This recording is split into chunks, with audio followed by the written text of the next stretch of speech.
exact same runtime of the original. I don't know why it does. No, the remake is longer. The original's an hour and 52. The original's an hour 52. The remake is 2 hours and 5 minutes. So it's not a huge difference, but it is no, longer. are you watching the extended cut? Is there an extended cut? Okay, admittedly, my version of the remake's under 2 hours. All right, we need to get can I answer your before question? we go live. I already hit the button. It's fine. Admittedly, that is what Google said. I don't know. Hold on. Well, now I saw that earlier in Google. Plex says it's an hour 52. I don't know what's going on anymore. I think it's an hour and 52. Yeah, blame Google. Yeah. No, I never rely on Google for stuff like that. Welcome everyone to Haven of. Hello. Welcome everyone to Haven of Horror. We were just talking with the starting screen. It's fine. I didn't know there'd be a discrepancy in the fucking runtimes. Okay. So we're here. If you haven't managed to tell by the stream background, the thumbnail, or the title, we are watching the 2 theatrical versions of The Haunting. Yep. So Robert, I watched this one because I'd never seen it before, and I didn't feel like it would be a great blind commentary. But I did not watch the 99 one, but I've seen it before, but it's been like 20 years. So it's kind of a blind watch. So it's before you saw the Netflix show, like it's before you had any. So I want to say up front, with this material. I had a weird experience with this movie because I've seen the Netflix show like 3 times at this point. So they'll be like, "Oh, you know, this is Theo." I'm like, "That is not Theo, number 1."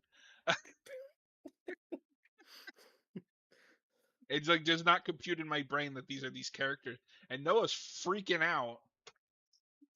The wind just closed my door. He's got the zoomies. The wind from Final Destination. Oh God! No. Watch Noah's out, in a Final Destination movie. No, I'm in I'm in Hill House. I'm in the haunted house. Oh God, that's even worse. Whatever happens to you, make sure it's live. We need, we need the views. Content. So. Yeah, if I die, I'll make sure it's on stream. All right. Make sure my cat's there too. Yeah. Your cat has done more for this channel than you have. No, I'm just kidding. No, I agree. All right. Does everybody have their copy of the 1963 The Haunting? At timestamp 0. Hold on. Sorry, I'm ready. I'm not ready. Fucking Noah. Something happened. I gotta turn the my Blu-ray player back on. It just powered down for some reason. This movie came out the same year my dad was born. Oh, interesting. Oh, cool. Yeah. Does he like this movie? I don't know.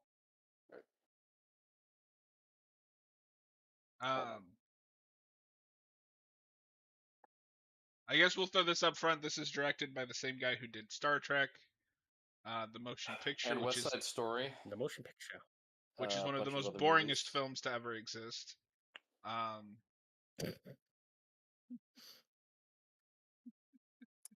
just like to trigger Noah.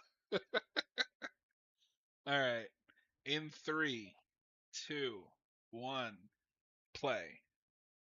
So I am judging this entirely off of Letterboxd comments, but a common complaint that I see with this movie is the protagonist is Nell, and I did find her kind of irritating in this movie. But Robert, what did you think? Did you watch this beforehand? Yeah, yeah, I've seen this before. I watched it shortly after watching the Netflix show for a review. So after that, I watched this movie for a bit more context. And yeah, until a mutual friend of ours apparently really hated the protagonist of this movie, I never even occurred to me.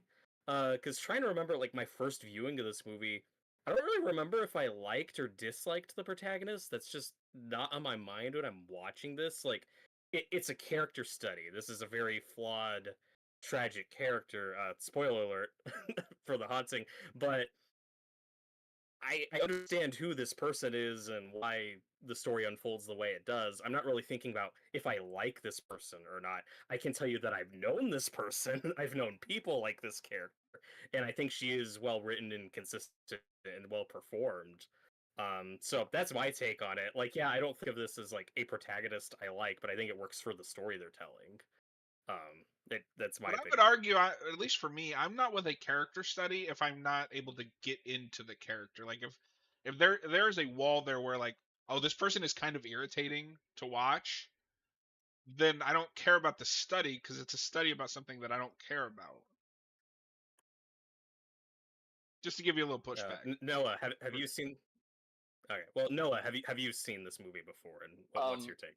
So this is actually my second viewing. I actually pulled a John and watched this right before we went live because I had no other.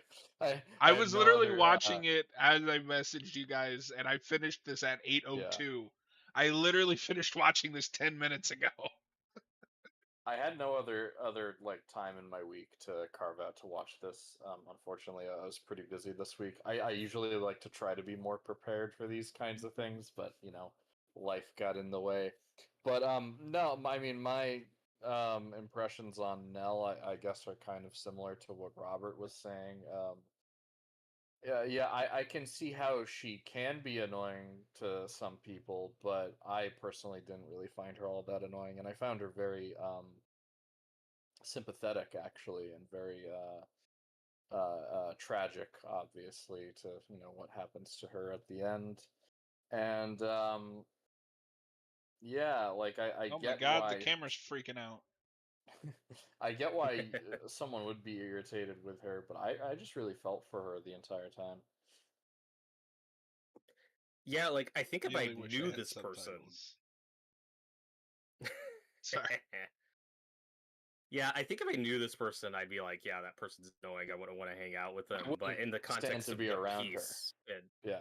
I yeah, think part of the problem, I at also least for thought, me, is I really like this version of Theo, and I think she's way more interesting to watch than this version of Nell. So every time Theo's on the screen, like, can we focus on her? I do like Theo in this movie, and she does antagonize Nell a bit. Like she does a couple things deliberately to get a rise out of her, which we'll talk about. Because I don't know if either of you guys had this, and I don't know if this was Shirley Jackson's intention when she wrote the novel, but as Nell's presented in this movie, I'm like, oh, this person's bipolar. Like that's just what she is. Like she has these crazy mood swings. Like her mood can snap. She gets set off by really like kind of minor things, and so immediately, I guess I'm more inclined to sympathize, or I at least understand this character and why she behaves the way she does.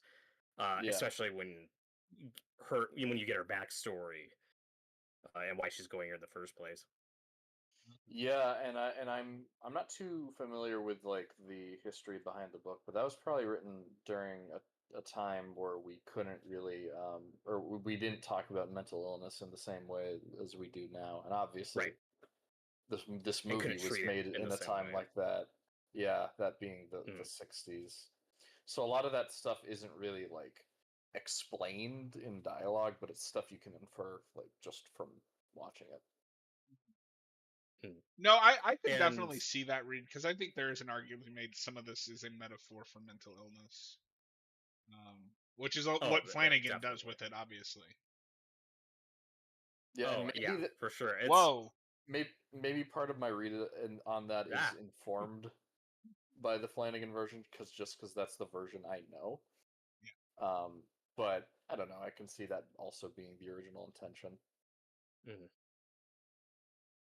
Well, there's so much like subject matter, like you know, if you were to let's say unalive yourself, that Yeah, happens into characters in both stories, but that's going to be treated and written very differently in the '60s versus 2015 or whatever the Netflix show came out. yeah, And I like this opening with like the backstory on the clones and how they all just die mysteriously one by one. To my knowledge, that this is much closer to the book than any of the other adaptations. But if you've seen the Netflix show, like I did, I think John had a similar experience to me though, that you'll just catch all these things that like you read as references and then you have to remind yourself, oh right, the Netflix show came after, but that's what I watched first. It's a very Yeah. strange experience. Like, oh, the spiral staircase, I know that. No, I had that a few times. Now, I do during want this to viewing. I do want to say real quick, 'cause I'm gonna pull a Robert here. I had issues with this movie. One thing I did not have an issue with is the cinematography and set design. This is a gorgeous movie. Oh yeah. Um, Well, it's directed by Robert Wise, for God's sakes. He knows how to make a good picture, a good debatable, motion but picture. He knows how to make a good looking picture. I he agree. does know how to make a good looking. One thing that, yeah, and John, not to speak to you, but not to speak for you, but I Not think to when you get speak- to the last well, third fuck of you. this, I don't want to speak to you I'll either. speak to you. See you. Fuck you. It's my commentary now. No, not to speak for you, but when you get to the last third of this movie, the camera work gets a lot crazier than you're expecting for a movie from Yeah. this era.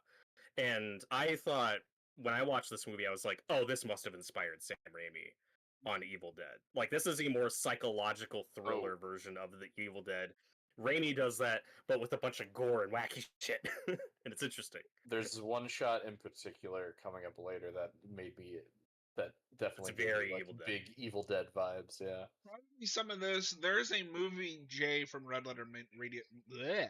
Red Letter Media mentions, and I can't remember if it's this or a different movie from this era that does a lot of the same, like the snap zoom and the weird camera angles Mhm. that are very Raimi-esque. That obviously inspired Raimi, but I don't remember if it was this or.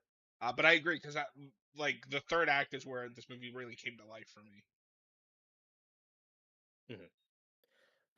What I like about this doctor character, Dr. Markway or Dr. Montague in the book, is if you've seen the Netflix show, it's kind of interesting to see like what characters we pick and how we remix them in the Netflix version. Again, it is a very loose adaptation, for sure, but for sure. But this doctor character, he reminded me a bit like of Steve in his first episode of that show, where they both have that scientific mindset and like these experiments they're doing.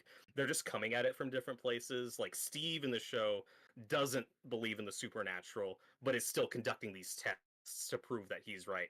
This guy believes in the supernatural, but has still he wants to prove it. You know, he's not just a guy who's like religious or sees psychics or whatever. Like he wants physical evidence that the supernatural exists. But his experiments reminded me of a bit of Steve in the Netflix show. I I can don't know see if either that. of you have that. I always thought with It the didn't. Netflix show, the therapist was the closest direct comparison. Yeah, and well, in the one that Nell sees, Yeah, because I think it's a specific choice that it's a therapist that marries Nell. and oh, okay, yeah, now I see what you're saying. But we can't forget the best version of this character, which is played by Liam Neeson in the '90s remake. Hey, we can't get too ahead of ourselves we'll get yet. Yeah, we'll get there. That's the one I'm And, more excited to watch at this point. And John, to your point before you lose it, I don't know if you caught this, but Nell, the guy, the therapist she marries in the show, his last name is Lance, so she becomes legally Eleanor Lance, which is the name of the protagonist of this version. So it's like, I see what you're doing. What is their name in the show? I can't remember. Yeah, I don't remember what their actual last name is. I would have loved it. Like, as much as I love the Netflix show, I would have loved to see what he would have done with straight adaptation of this. And that's what has me curious to see what his Crane. Carrie show turns out to be. Crane. Which is fitting because Crane is the name of the owners in this version. Got it. But that makes me curious how Flanagan's TV version of Carrie's going to turn out. If that's closer to the book, or if that's entirely his own spin on it. Because I could see it being a Hill House because that's a really short book, and he's making it an 8-episode mini. Do you think it'll be a period piece, or if you'll set it in modern day? He's not shy about doing period pieces. And I mean, I don't know what school is like now, but I feel like you kind of have to make that as somewhat of a period piece. Yeah, especially how you write the bullies. I Um, don't want Zoomer bullies uploading videos of her to TikTok and yeah, That's the you way gotta you be. update it, though. I don't know. well, Noah, because you weren't there last night, we were talking about this. Do they update because the Harry Potter remake is going full on? Do you Mhm. think they'll update that, or will it stay a '90s period piece? I could see it going either way. I Uh, don't want modern Zoomer Harry Potter. Uh, You don't want Draco Malfoy taking embarrassing videos of Harry and putting them on TikTok. no. yeah, but the wizards would have their own TikTok. It would be like Wiz Talk or something Well, like because that. that's the Something thing is the stupid. books specifically say that the wizarding world magic like interferes with with electronics. That's why it feels Yeah, so behind. So just make but it a like, '90s. but Tyler, like hey I guys, enjoying the movie? I mean, yeah, but I Hello, mean, it Tyler. just started. just started, but I like it. It's I just finished watching it for the first time, and I enjoyed it.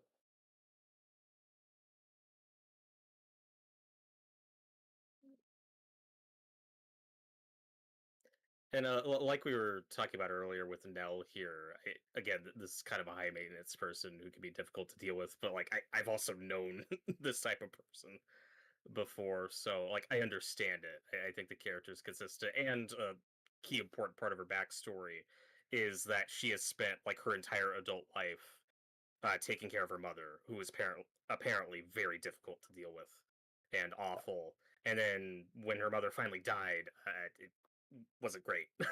It wasn't a great situation. So now, again, in the context of this being the '60s, like this is a woman in probably her 30s, but still feels like she's kind of missed her life, where it's like she's unmarried, she I was doesn't have actually a gonna job. ask you about that because I wasn't sure how old she's supposed to be. I don't know if it's just the actress looks older or my brain is just so broken that uh I'm so used to 30-year-olds looking like 17-year-olds in TV shows. Well, and back in those days, if you were 30, you might as well be 60. Like people aged very differently Yeah, 50 years because ago. I thought she was like 40 or so. Hmm. Yeah, they say 11 years, and I assume that she started taking her mom like shortly after high school. That was my read on it. Um, but 30s and unmarried in those days, it's like you might as well be a old hag. Like culture was very different. Yeah, That's weird now. You know, we've Yeah. yeah, progressed a lot.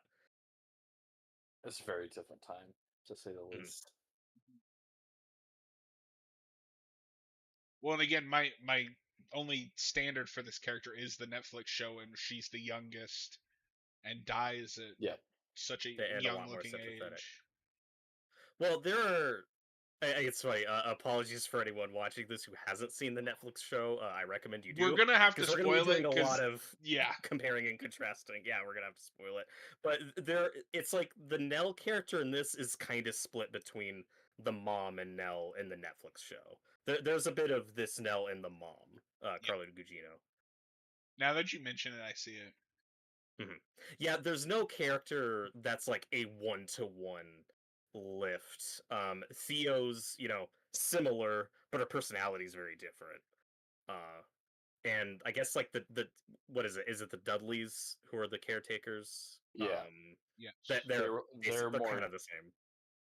they're well, but then you find out more about them, and they Yeah, become I a don't know little if they're more in the book sympathetic. more. Yeah. I don't know if they're in the book more, but like they're not in this version for very long. Yeah, No, in yeah. I'm this not they're sure. just this guy's just here to antagonize her because apparently everything in this world exists to antagonize this character. Yeah, yeah, it's that mix of you understand her feeling the way she does, but you also see like when she brings it on herself. I just think it's very human and believable. Like she's Yeah. about to run this guy over for no reason. All right, God. And then she's like, "Get out of here!" It's like, dude, you're the one that escalated the situation. Because I did read like half the book around the time we did the Netflix show. And at least Nell's setup is very 1-to-1. That's how she is in the book. Yeah, like it's bad enough that she had to spend so many years taking care of her mother, but when her mother finally died, like she was banging on the wall trying to get her attention, and that's the one time Nell ignored her, and it was like, "Fuck it, I'm going to bed," and then she died. So she also feels guilt for feeling responsible for her mother's death, and that's going to be really important to her downfall. Like she does feel a degree Yeah. of responsibility. And I can see also it tracks with this version too, in what Flanagan does with the character in his version, because like you said, it's split between the Nell character and that, and then the mother character. Um, so the mother in this was probably a very high maintenance person, just like Nell is. So it's like it makes sense that that's what he did with it in the Mhm. Netflix show. So And real in the quick, Netflix show, go ahead back sorry. with your point. Uh, in the Netflix show, remember the setup too is remember Nell tries calling people, Yes. tries calling her Yeah, siblings, and they don't answer, and that's the night she dies. So that's just right. Yeah, another true. thematic This just parallel. makes me want to watch the Netflix show again. Yeah, I I got that one this too. is probably the better version. I really like I would clicked say with it's the this. best one. Like script wise, yeah, I really clicked with this on like a vibes level. Like I Mhm. just love the like This gothic has a great imagery of atmosphere. this. Yeah, this is just like my favorite kind of horror story. So this was made for 1.5 million, which seems dirt cheap now, but that's a lot of money for the 60s. Yeah, Yep. And it made especially a horror movie. 1.2 million. Didn't quite make it. Nah, didn't quite get there. I think over time, this is one of those that just built a bigger and better reputation. Well, what's surprising is like I know everybody hates the remake, but it made 180 million on an $80 million budget. Mhm. That movie made money. Uh, it broke even, but yeah. Well, even if you do the rule of double, that's 160, so it still made 20 million in profit. No, that's true. I'm just saying from a studio perspective, you want to higher profit than you spend on it. That's all I'm saying. Yeah, so any way you look at it, they would have made a higher profit than they spent on it. Or are No, you but saying if they spent $80 million making the movie they and want they to got make the 20 whole million, 80? Okay. right? No, I see So what you're yes, saying. you're right. They did profit, but from a Also, studio perspective, what that's the not. fuck? That movie was distributed by DreamWorks? Yeah, it's What? weird. Oh yeah, so Spielberg probably produced that. Yeah, it's an early DreamWorks movie. Early DreamWorks is just so far removed from what we think of DreamWorks today. They're What making the- all kinds of movies in the late Yeah. 90s when they hit the Does, scene. does DreamWorks even exist today? Actually, I Well, I haven't seen like a. I don't think they're still making animated movies, are they? Weren't they uh, folded in with how to, another? okay, well, they're making a comeback with live action without a Train Your Dragon. So I've been So trying to that's a DreamWorks. Why do you have that? I was at the movies today. I've Okay. been trying to figure out what that was for because all I could see was dragon, and the Yeah, font kind Yeah. of looks I like just saw the the Coke font logo. for the font kind of looks like the font for Dragon Age. So why do you have a Dragon Yeah, Age it's cup? I don't know if you know what oh that is, but no, it's a video game series. yeah. You look at the font and it's very trying to give a different vibe than what the animated one I had. should finally Absolutely, watch those animated movies. I should. Yeah, I haven't seen The them either. first How to Train Your Dragon is really good. It's one of my favorite DreamWorks movies. I just wasn't expecting that question from Noah because I'm like, Noah, they got Shrek 5 coming out. Like, yeah, they're still Is it- making movies. I thought that was a different studio though. I thought that was like No, they Illumination just now or something. well, it looks like they've been doing co-productions because they're one of the studios that worked on the last voyage of the Demeter.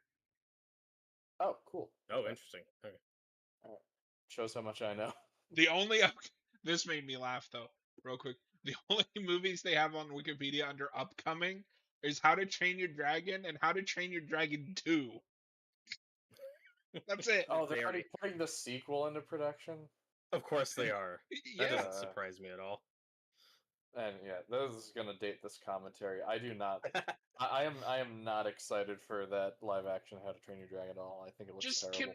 But I don't anyway, have an opinion on that specific movie because I haven't seen the animated ones. But can we just stop? Like after the Lilo and let's just Stitch movie, stop. can we just stop? Well, they can't stop because they're still making money. But anyway, The Haunting.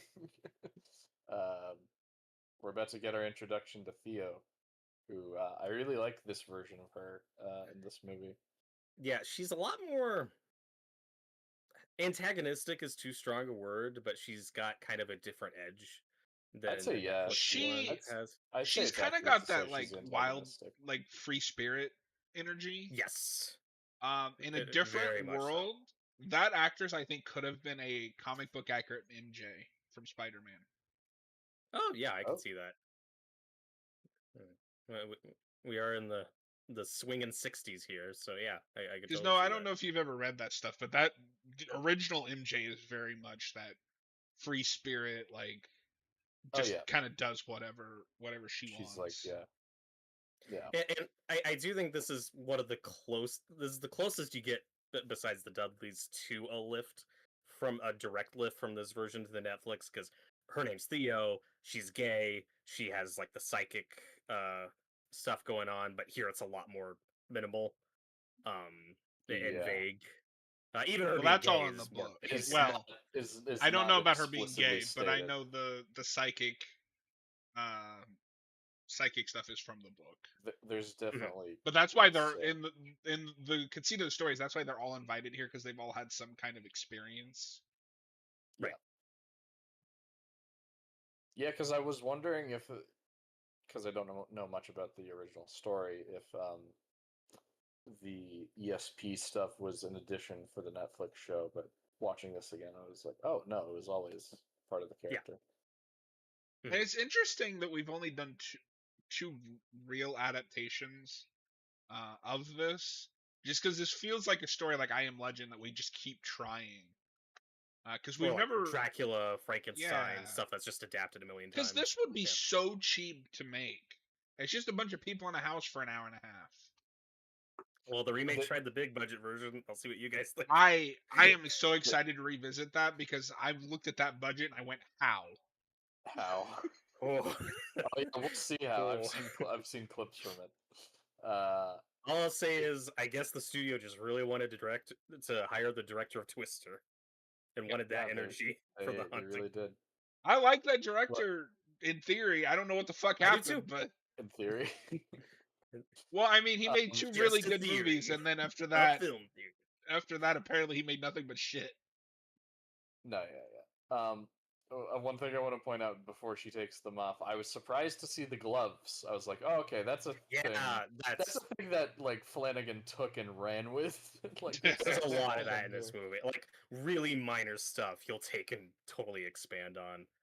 Mhm. That is why I do have friends who love the book and love this movie and really didn't like the Netflix show because it was so different and said, yeah, it's just they shouldn't have even called. They should have called it something different. It's not close enough, and I push back on that a little because if you're really paying attention to the details, like thematically, there are a lot of things in this lifted and expanded on the Netflix show. Yes, it is a very different plot, and you should go in knowing that it's not just one to one the book, but there My is a lot of reverence to the defense, book in this material. my I defense think. would that be because I can agree that the Flanagan isn't a great adaptation because there's more to adaptation than just the themes. Like I can see wanting, the characters lifted, but he does change the title. He adds to it enough that I think you can take it on its own term. Well, 'Cause it's not that's the okay, but haunting. Oh wait a minute, that's the name of the the book, isn't book, it? the That is book the is the book. Haunting Yeah. of Hill House, and the Netflix Okay. version is the Haunting of Hill House. Yeah. No, Sorry to. I can sympathize with them then. Mhm. I mean, I still like that as its own thing, but it is in ways a bad adaptation if you're a fan of that source material. Yeah, you just have to know what you're getting in for that. It's his Um, spin on it. But I'm glad this movie exists. Like, if you want a movie that's just the book, I'm glad this version. yeah. Tyler, both of the adaptations are relatively accurate to the book, and he can't wait to see the CGI bed scene in the remake. Yeah. I'm excited. Because Don't spoil too much, Tyler. I feel Please. like I could No, end I've up seen that liking the part. remake just on a this is really bad level.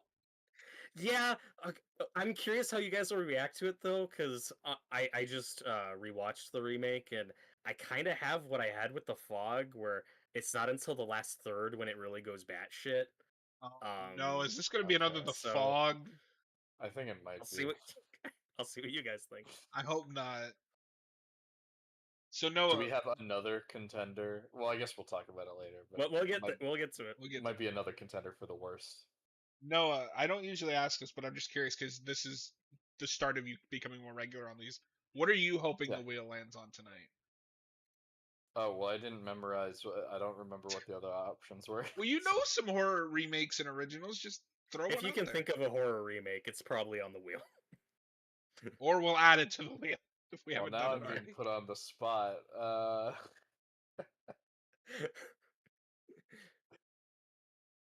Yeah, you guys already did a lot of the ones I can think of. Do you have the thing on there? I know that's not a Well, oh, yeah, No, because because the that's I not think we really a remakes of the remake. 50s thing.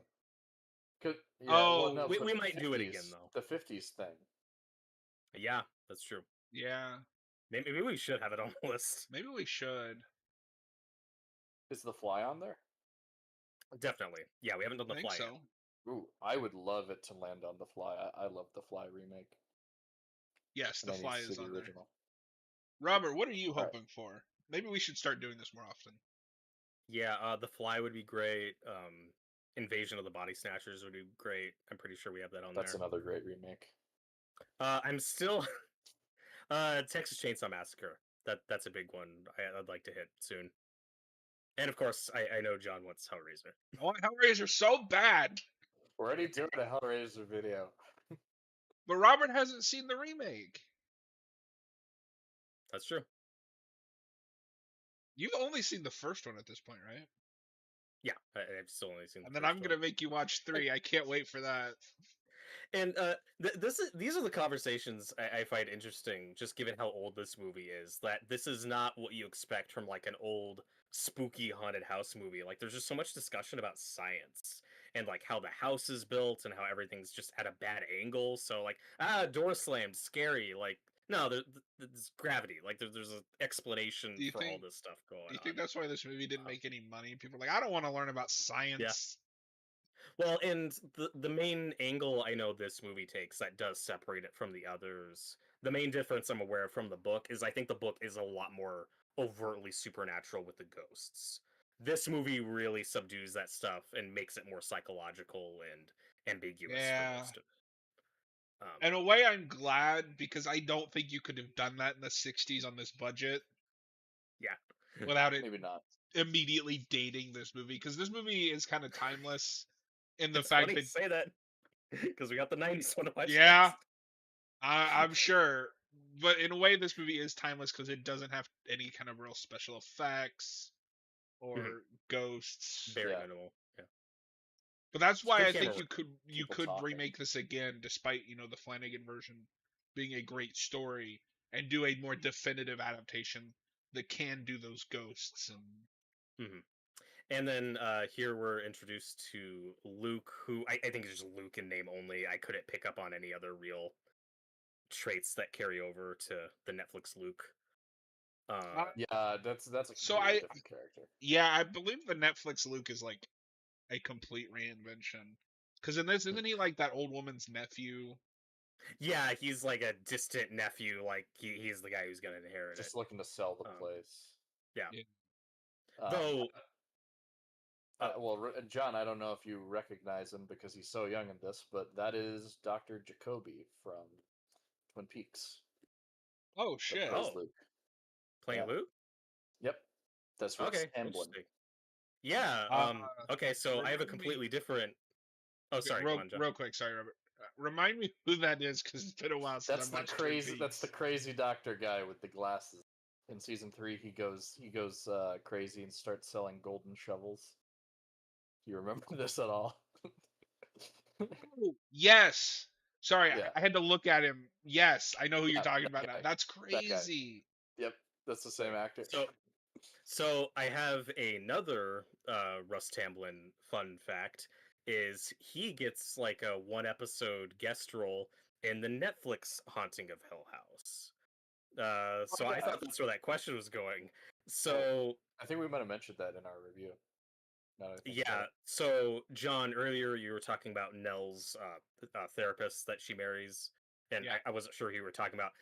After her husband dies, she sees the psychiatrist, who is named Dr. Montague, played by Russ Tamblyn. So that's fun.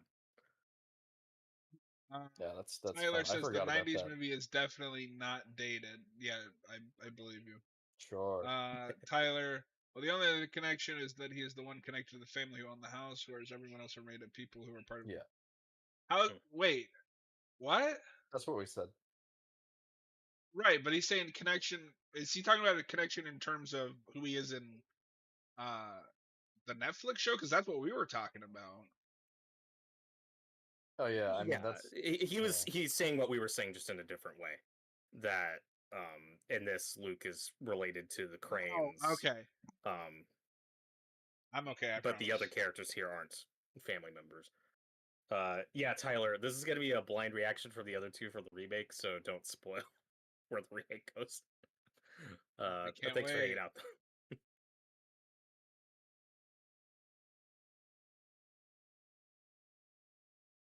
And this doesn't is a believe. premise and setup. This is a premise and setup that's so, simple for a movie. It makes for a good haunted house spooky movie. But I do appreciate Flanagan's twist on it, of how he expands it into a full 10 episode show. If you just did this premise for 10 episodes, it would be a slog and terrible. Well, that's why I think he'll have to kind of maybe not reinvent, but either add or twist some things around for Carrie. Because I don't know if you've ever seen the Carrie book, but that's one of King's shortest novels.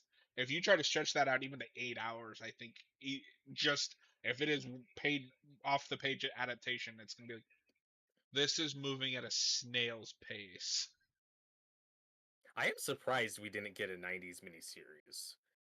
We got the Carrie? two of Carrie, yeah. We got the 2000s TV movie, but that was different. That was supposed to be a pilot for a whole show and fell apart. No, I mean like just a 90s Stephen King I'm miniseries. I'm not, because surprised we the didn't get big one for Carrie. miniseries they did were longer books. Or Yeah, that's or in like the case of The Shining, a book that King wasn't satisfied with how it got adapted. fair. Mhm. Yeah. I've never heard him talk about De Palma's, but I'd be surprised if he didn't like it, because from memory it's pretty accurate, except for the book is more of narrated as uh people are telling the story in court after it's happened, which was what the remake was supposed to do before it got all butchered. Mhm. And the De Palma is just a straightforward telling. Mhm. I'm not going to be able to catch catch them all, but all throughout this, you can just pick up on lines of dialogue that are lifted in the Netflix one, and that's really cool if you're familiar with both. Like he's talking about like our house is born bad. I think that line shows up in the Netflix version somewhere. There's a lot of those. I definitely caught whose hand was I holding. That's a That's big scene, yeah. that's the big one I remember. And for your reference, to your point about Raimi being influenced by this movie, he also does that with the "You're holding my hand too tight," and then it's Evil Yeah, Ash's he does. hand, Good call. Yeah, at Evil Dead 2.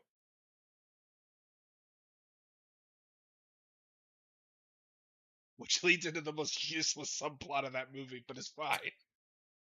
It's fine. It's the best movie ever made. Is it perfect? No, it's still No, the best movie ever yeah, made. exactly. No, I could complain about how that movie just derails when they have to go look for Bobby Joe and then into Ash getting possessed, but I don't care because it's awesome.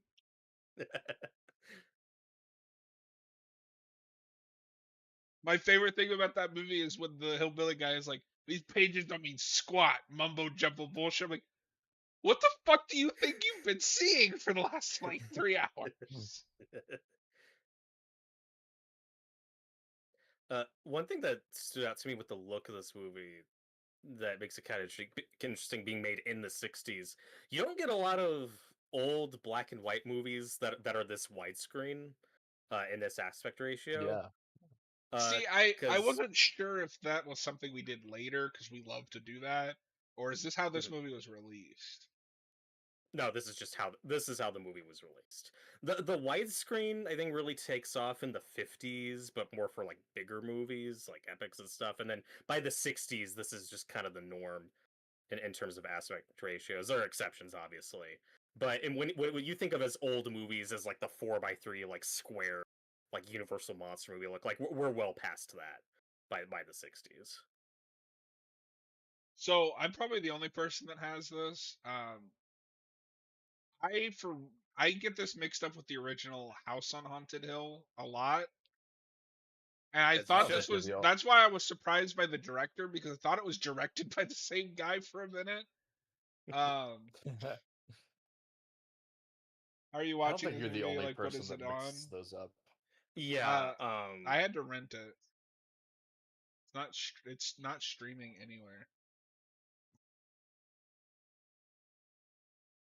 yeah, House on Haunted Hill was a William Castle movie. So I still haven't seen it, but very different Noah and vibe. I reviewed that. We reviewed it a It's long time okay. ago. I don't remember reviewing it, but we did. The only thing I remember is the skeleton. The Spooky, skeleton's funny. scary skeletons. That might be a Oh, we funny could put that commentary on the movie. list because there is a remake. There is a remake. Funnily That's true. enough, Yeah. That's true. Robert, the remake of House on Haunted Hill came out also in 1999, Yep. Oh, that's not confusing at all. and I actually kind of like that movie, but it is also it turns into a CGI mess. Ooh. Yeah, but Jeffrey Wright is in that, and they make him look exactly like Vincent Price. Like it is scary how close he You mean looks. Jeffrey Rush? Yes. Damn it. Yeah, because Jeffrey Wright. I'm like, that's Jeffrey impressive. Wright. Yeah. Oh God, it's because we've been talking about The Last of Us, and Jeffrey Wright is in that. Yeah, no, that's fine. It could happen to anybody. But when you said Oh, Jeffrey good. Wright, I was like, wait, what? No, Jeffrey Jeffrey Wright, Vincent Rush. Price. I had to think for a second. Okay, I was like, yeah, huh? that makes a little more sense. Thank you for catching that. That would have been unfortunate. Yeah, Jeffrey Rush, like I've seen in stuff, but like 90% of his filmography I've seen is Pirates of the Caribbean. Yeah, I mean, it's Barbosa that is and one of the greatest that House on characters Haunted Hill ever. remake. So I don't know what he actually looks like because I just see him when he's like in makeup for other It's movies. Barbosa. And I don't know if we've talked over it yet, but they also one line that comes up in this movie is the heart of the house talking about the nursery, and that's something that Flanagan really runs with in his Oh yeah, version with the room with the red door the red door. that opens on its own later, which happens in this version. Like that's such a small part of this version of the story, and he like builds Yeah, the whole show around that mystery. because like when we get to that moment later, where, doctor the doctor's wife Mhm. ends up going into that room and the door's open. I was like, was this Like set up before? Because I don't it remember it is, being telegraphed. yeah. Yeah, it's not as important as it is in the other version. Mhm.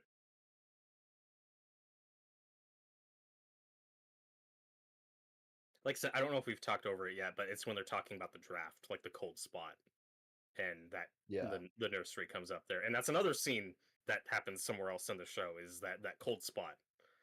Uh, Again, just so many little things he Well, takes and and not just a sprinkles throughout cold that spot. version. There's that whole like, I'm so cold after Nell dies. Hmm. Hmm.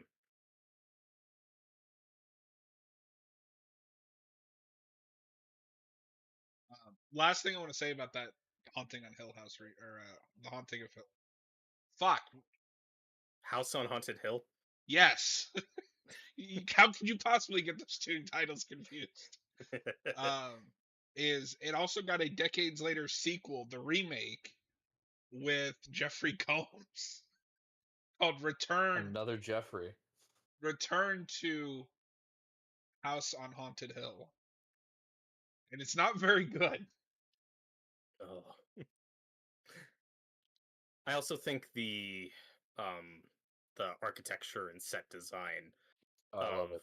this The and love, I think very similar to the Netflix one. Like Flanagan's really looking at this. with how he designs the house and that. We love spooky houses, folks. Oh yeah, spooky houses are like some of my favorite things in horror. I just love the Yeah. gothic horror. No, one other thing I like about this movie too, besides just the spooky atmosphere, it's what I also think of it as kind of a Twilight Zone-y type of movie. That's part of what I really like about it. Just the very specific atmosphere and mood and the dark ending. Like I also get Twilight Zone vibes from this, even though the show, or maybe that show had started by this point, but I like that. Maybe it had. I'm actually not sure, but yeah, I was kind of getting some Twilight Zone vibes too, but I didn't know how much of that was just because it's in black and white and it's kind of spooky. But I do see what you're saying.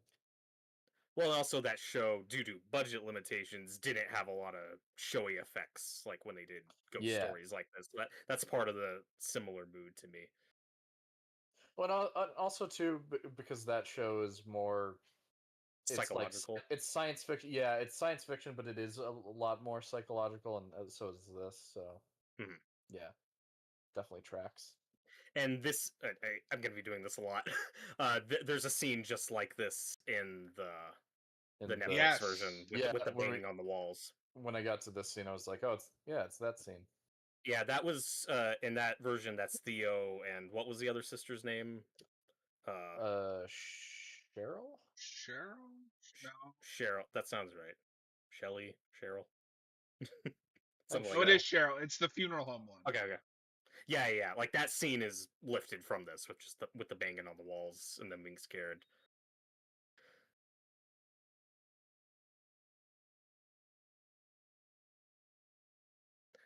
That would make for such a strange marathon. The 90s remake and the show, for how many scenes and moments carry over and how drastically different the tone and execution is. Yeah, you get one pretty good movie, the remake, and then peak. Yeah.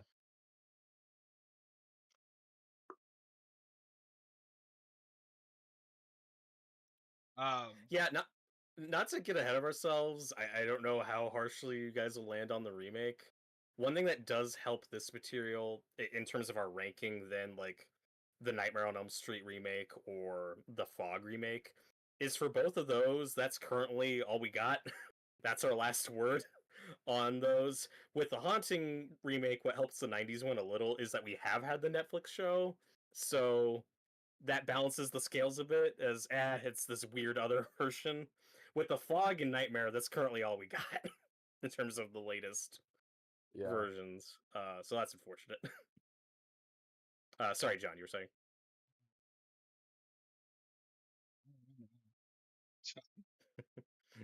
It's like train of thought crashed.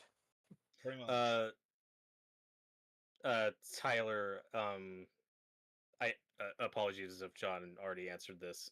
This I don't think this is streaming anywhere. I just rented it. Yeah, I told him I rented it. I'm watching a Blu-ray copy. Oh, cool. I'm not sure you're gonna say I'm watching my VHS copy. I'm watching it on Laserdisc, actually. Dude, no, we're gonna have to pause halfway through. You gotta flip the thing. No. This is one of the players that flips the disc for you. Oh wow, that's impressive. No lie, like it would be probably the worst way to watch a movie because of that. But I've always thought laser discs look cool, just like the giant. They look awesome. Oh yeah, part of me wanted to collect them just for for what they look like, but I don't know. They look like records, Yeah, but I have no like nostalgic investment towards laser discs, so it's like, and they're expensive. And they're probably expensive. Old VHS tapes you could find for like $1. Laser discs 50 cents. Like yeah. VHS is dirt cheap. That's really easy to collect. We find out that Noah has like this $2,000 Laserdisc player that flips for you. Did they really make ones that like flip the disc for you? I think so. Or like it reads the opposite side somehow, like through. That would make more sense. I was gonna say, one that flips the disc for you just seems like a way you're screaming for it to scratch it. Yeah.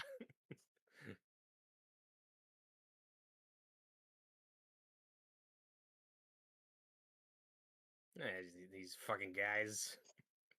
They're out of here chasing dogs. Was that it? And now it's like fucking with my head, where I'm like, wait, was that a scene in the Netflix one? Was there something with I the don't dog? remember. I don't remember. Yeah, I've only watched it that one time. The dog. Seen it twice, but now it's it's been a year. Well, because there's a thing with the cat. Hmm. Was there like a scene of like dogs barking outside or something? And then they're later Yes, like, no, there's no there dogs. is a Okay. there's a scene where they're like complaining like the last 3 nights there have been dogs barking, like, but there's not any Okay. dogs. Or I didn't hear any dogs. Those fucking crazy kids. And their little dog too.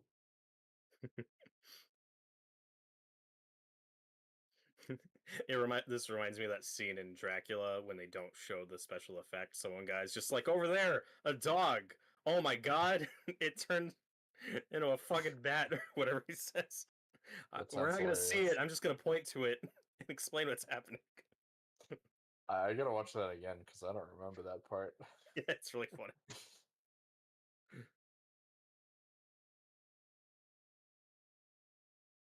I really like this guy playing the Doctor too.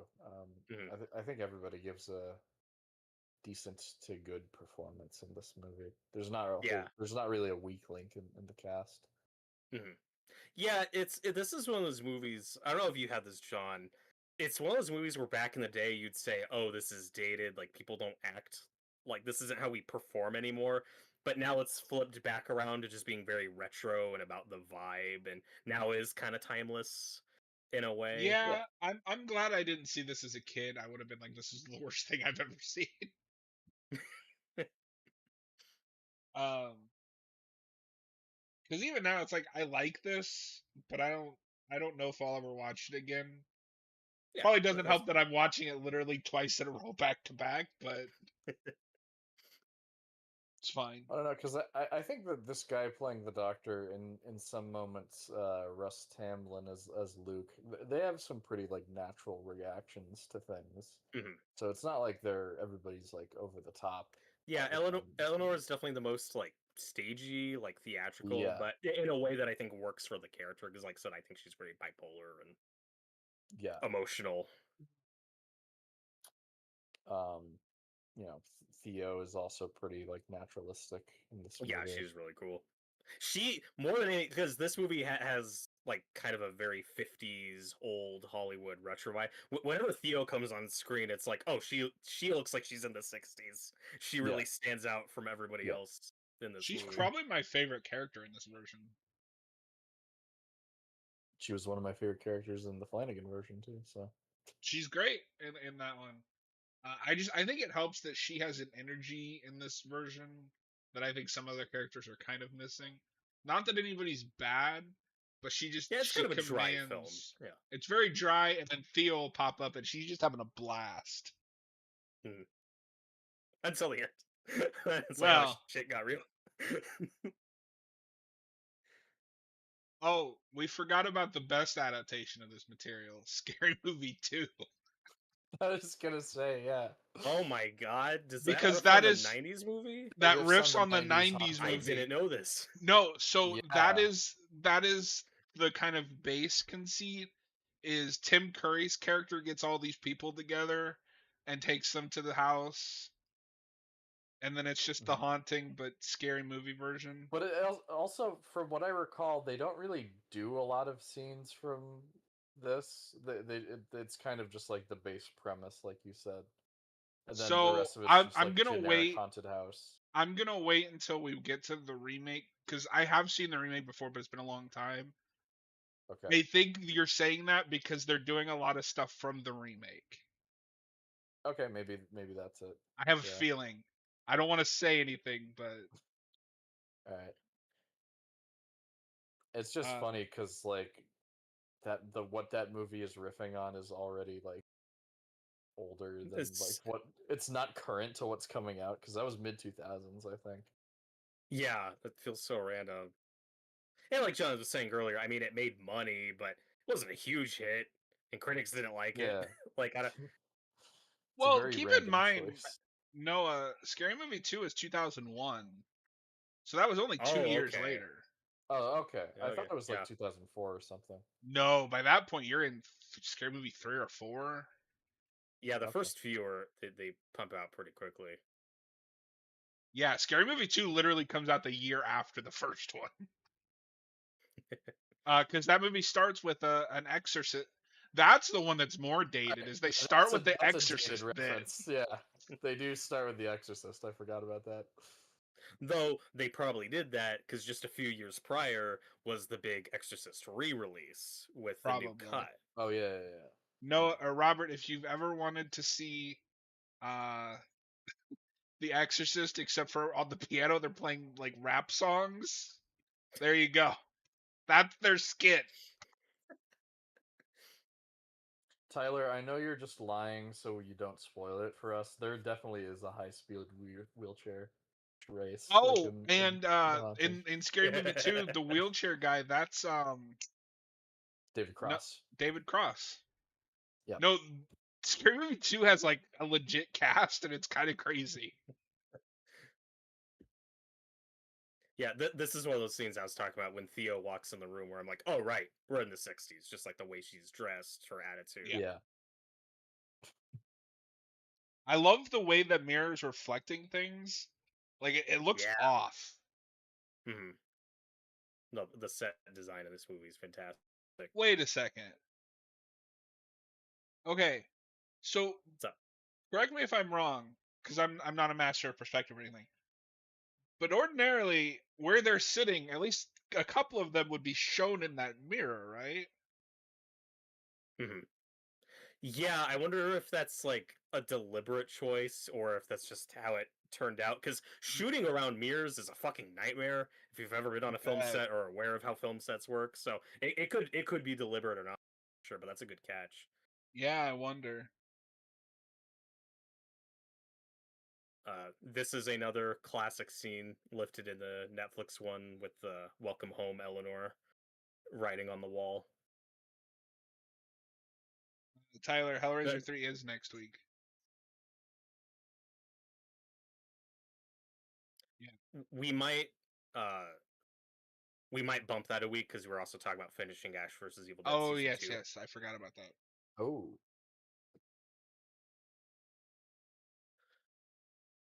Uh, the I love the Netflix version of the scene where we set it up earlier, where it says "Come home, Eleanor," and then we pay it off later with the scene with her mom when she's a ghost, and she writes it as "Welcome home, Eleanor." That's such a good scene Yes, in the so Netflix good. one.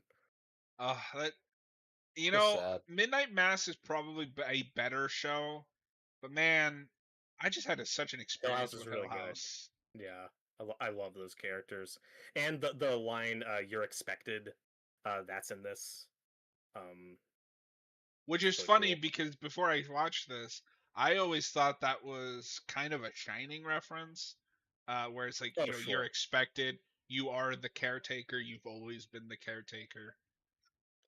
I wouldn't be shocked though if I mean, okay, this movie did probably inspire, or the book, I should say, I most certainly inspired Stephen King. I think he's talked about It's it. funny you So, say that, because I was gonna save this for the remake, but just because it's up here, Stephen King actually helped work on the remake of this.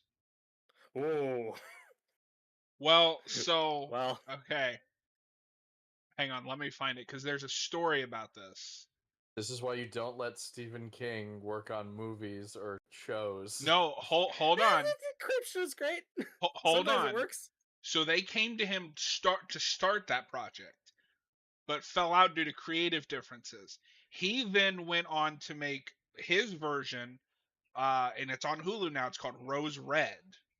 Because if you watch that, Oh, there is a lot of Oh. the Haunting of Hill House in there because it starts as a remake of The Haunting.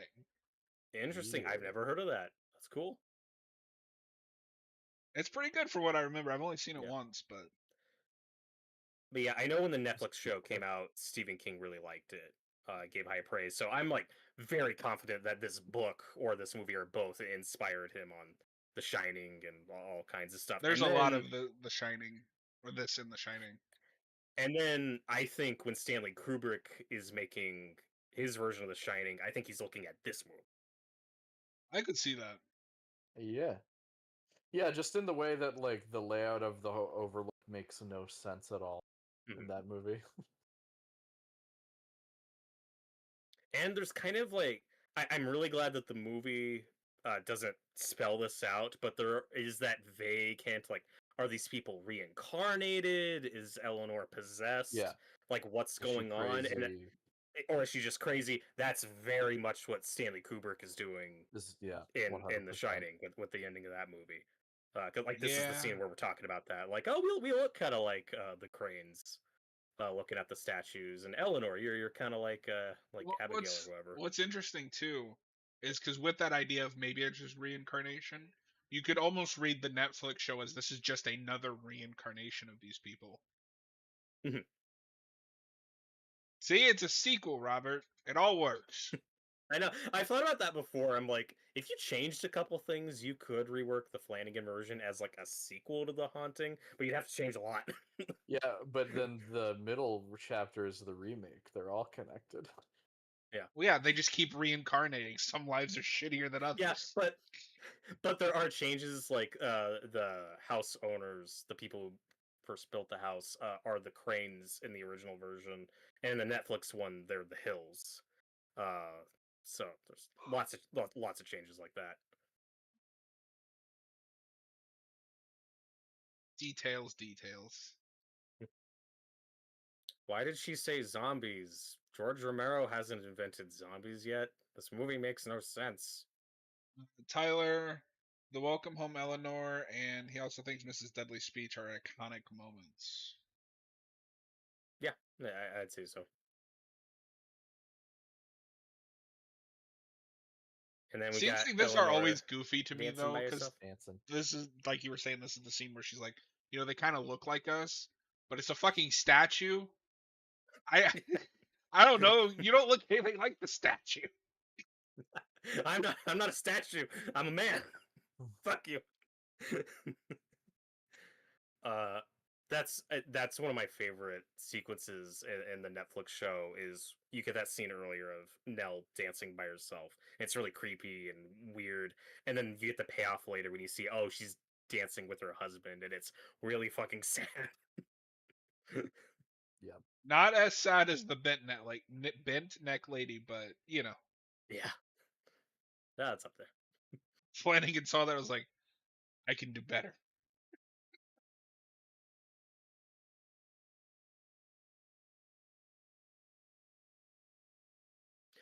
We talked over it earlier, but at that table scene, there's a great line when Nell asks Theo, "What scares you?" And Theo's response is, "Knowing what I really But I, want." yeah. Uh, so again, very subtle in how we hint at Theo being gay. And I'm sure that's as overt as it could be in a 1960 movie. I'm sure many people have seen this and not pick up on that at all. Well, then there's more hints to it later when they Well, have and that it is argument. interesting Mm. because before I watched this, I always just assumed that he added that in the show. Yeah, no, that goes back to the book. That's crazy. Well, and And it's even crazier you, they you, kept it in this movie. at all. Yeah, I'm sure studios just like didn't. I'm sure studio executives just didn't Yeah, notice. they didn't pick up on that because that's how subtle it is. But I think with our knowledge, we're bringing that to this viewing of it.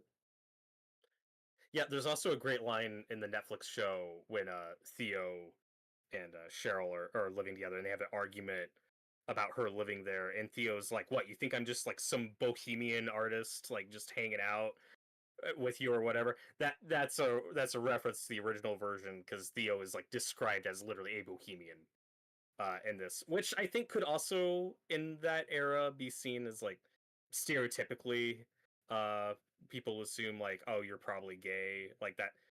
I mean, I don't know, like if it was like a slur or anything, but I think that was just kind of part of the stereotype, like, oh, you're like this artist, you're like this weird loner artist, like, you know. Mm-hmm. Yeah, definitely a different time. A very different time.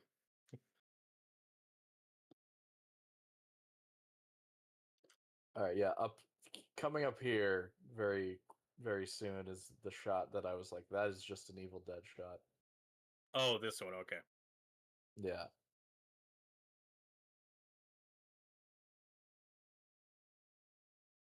That's where she did it. That's where she jumped.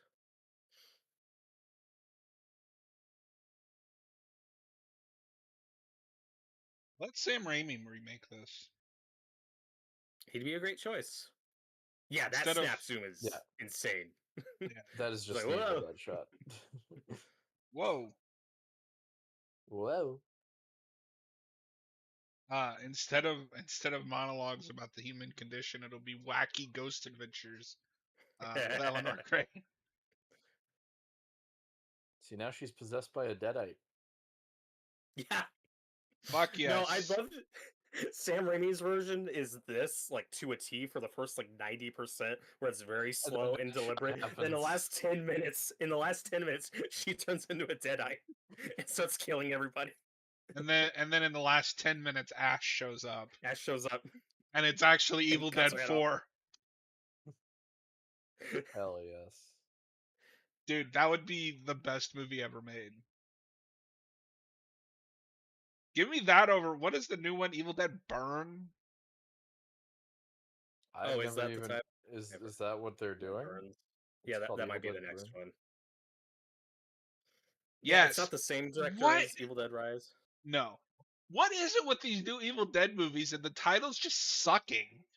Evil Dead Rise, Evil Dead Burn? Dead Burn.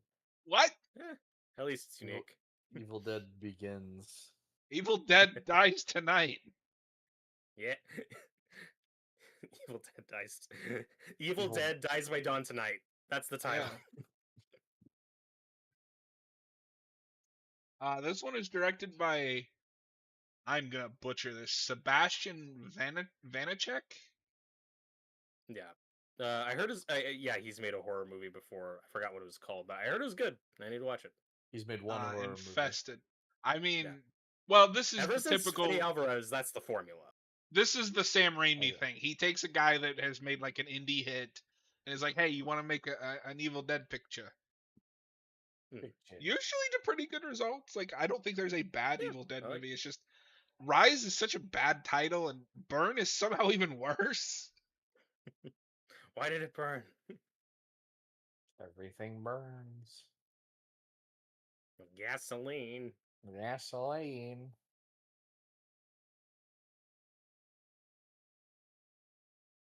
Just give me one more movie with Bruce Campbell.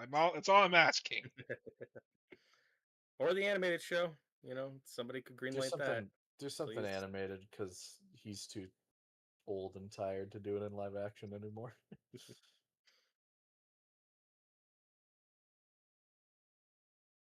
Like I said, I am sure plenty of people watched this movie and just did not pick up on Theo flirting with Nell here. I'm like, what? They're just acting like roommates. This is just how girls act. What? They're just like sisters. Yeah, as she said. Well, it's always funny to me. They were roommates. Because I mean that this isn't a problem exclusive to the 60s. Joss Whedon ran into this in the 90s with Buffy. You can have two women in a bed together and heavily imply things, but it's fine as long as they don't kiss. Yeah. Yeah. There is a scene in a later season of Buffy, and Noah's seen this. It's in the musical episode that I don't know how they got away with because they were allowed to do that, but they couldn't show the two women kissing. It was only implied. I mean, no, I'm gonna tell you what scene it is in private because I don't want to spoil. No, I know what you're talking about. Yeah. Oh, okay. I wasn't sure if you had immediately picked up on it. And like what I is said, she doing with that cup? Yeah, she's drunk. I mean, I've been drunk. I don't do that.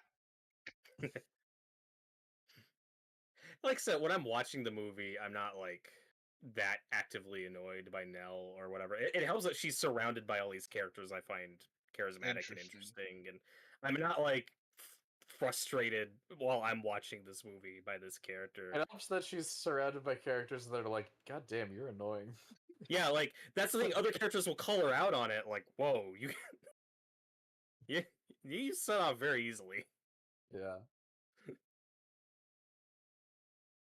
No, is this I fucking can't guy really doing? say much about the experience I'm having with this one because unfortunately, like I said, I don't have subtitles. And Mhm. I noticed this while Uh-oh. watching it because I watched it on my computer. It's still got a very old audio mixing because all the audio Yes. came out of one headphone. So I'm Oh. Cool. kind of in and out on what's happening. Sometimes I'll pick up some dialogue. Well, we've talked about this before. This does when we think of the history of horror movies, the big ones we think of from the 60s are Psycho, Night of the Living Dead, and in some cases this movie, which Mhm. colors this perception that, oh, movies were just still in black and white in the 60s. And it's like, no, most were in No. color by this point. Like, these are the exceptions. Yeah. I definitely sometimes think of that just because my main exposure to the 60s is, Night of the Living Dead. It's horror. Yeah. It's horror. But I mean, like, the black and white just suits those movies It just better. fits I'd love this to see material, more yeah. movies try this nowadays. Just do a black and white atmospheric. And Yeah. in the case of both Psycho and Night of the Living Dead, that just came out of budget. You know, like black and white was just cheaper than doing Yeah, a color picture. this movie doesn't even have that reason because it had a pretty good budget for its time. Mhm. But like, I would not. I'll just say up front, I don't think I would like this movie as much if it was in color. Like, because I'm sure so that much of what I exists clicked, somewhere. it might, but so much of what I clicked with this movie is just like the atmosphere and the vibe of it.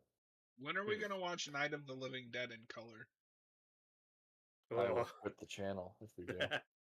for the 50th anniversary, if we're still alive, Hasn't that then already that's when we passed? do it. No, the color version Oh, the 50th anniversary of the color of the version. color. Yeah. Okay. If we're still alive, we'll do it then. But was We also House on have to Haunted? do real quick. We also have to do. I forget which version it is, but I've talked about it before. But the one where John Russo or whatever his name is went back and shot new scenes with the graveyard zombie, but it's Oh like yeah. 40 years later, so that guy's like old and bloated. Yeah, it was like the 30th anniversary or the 40th Yeah, anniversary. we or gotta something. watch Oh, that God. version at some point. Oof. Was House on Haunted Hill in black and white? Yes, Like, okay, I assumed but it that's was. also There's that's a one of color the version too, I think. That's I 59, th- so like that that's is a few 59, years older. and Yeah. that's one of those like cheap Vincent Price B movie. Yeah. William Castle. The something creepy else that 3D was kinda skeleton. big. Ooh. This movie would be way better Oh, with a creepy 3D because skeleton. he also directed 13 Ghosts. Yep. Which I have not seen Which also the has a original, remake. but I love the remake, or at least I did as a kid. Do we have that on the wheel? We do not because I forgot about it.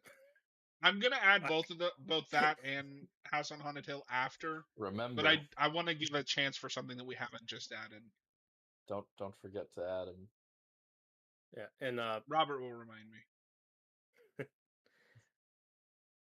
also like the last member of the Crane family, the woman who was like So I just had bedridden this and lived thought. to old age.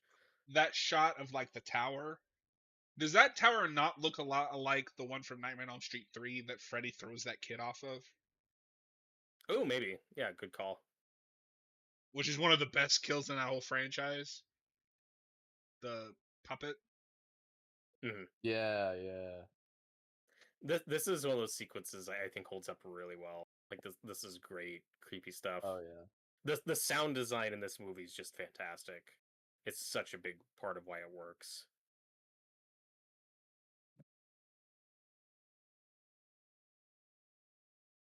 Yeah, this is one of the moments when I was watching it where I was like, "Oh, it's this scene from the Netflix version." This might be the most famous scene from this movie. I think it has been parodied a few times and has made like scariest movie moments lists. Like I've heard of this Well, scene before I even watched the Netflix one. and I'm not sure if this is the originator, but like this is a trope that you see in a lot of things where it's like, Mhm. You're holding my hand too tight. I'm not Mhm. holding your hand. Well, we talked about this earlier, like The Evil Dead 2. Yep. Yeah, this movie ripped off Evil Dead 2. Yeah. Yeah, every movie Damn. has. Like, that's just a fact of life. Sam Raimi invented movies. That's true. And then people went back in time to rip off his movies. So I'm still Yeah. mad about it. Oh, that might be one of the stupidest things we've ever said on this channel. That's a short. Nobody clip this out of context. Like, wow, these guys are really fucking stupid. Even if we're exposed as frauds. I mean, you do think Nightmare on Elm Street 2010 is like the best movie ever made. Is it not? Oh.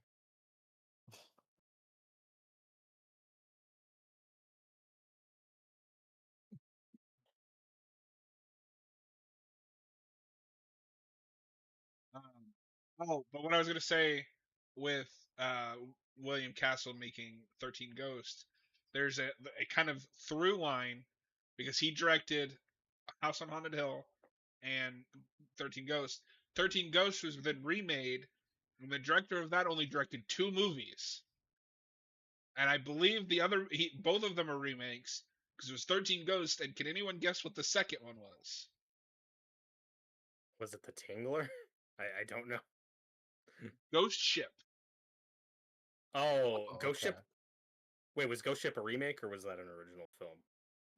I'm checking now because I think that was a remake.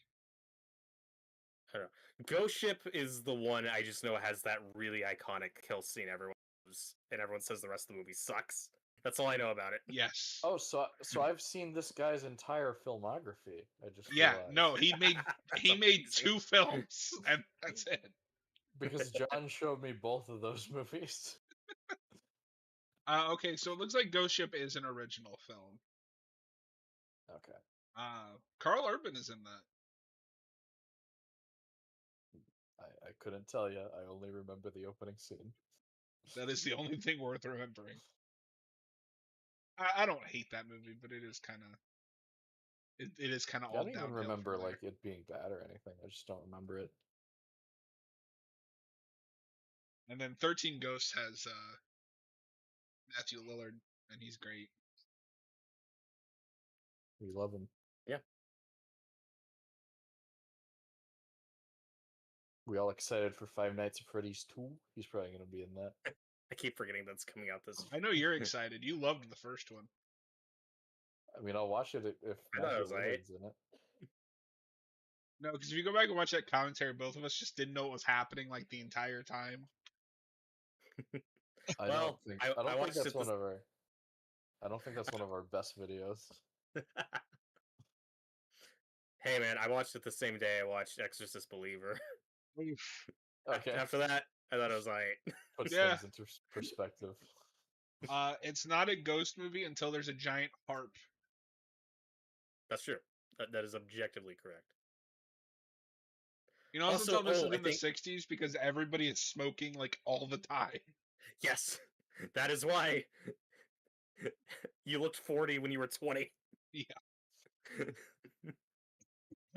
But I think somewhere here is when he has the speech about like fear and how cavemen could die from fright just from seeing an eclipse because they didn't understand what it was, and now science can prove that. That speech is, I think, in the Netflix one. So,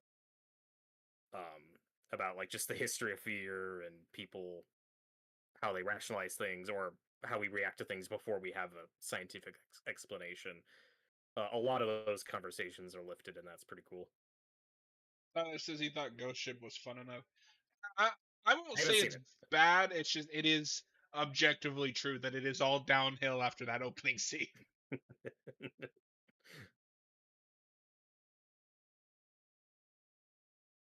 Now, if it was the end of the movie, the conversation would be, "Oh man, the buildup was worth it." Yeah. Went out on a high note. Yeah, it's not a good sign when your movie peaks in the first scene. It is a shame though that guy never made anything else because I do think he is a fairly decent director. Yeah, there's also a speech somewhere that again probably talked over it when Eleanor was talking about like the hailstorm she experienced when she was a child. The mom in the show has a similar story she tells, like when it rained rocks, as she Yeah. describes it. Uh, every time I'm watching this, I'm just thinking of the show and all of the little details in parallels.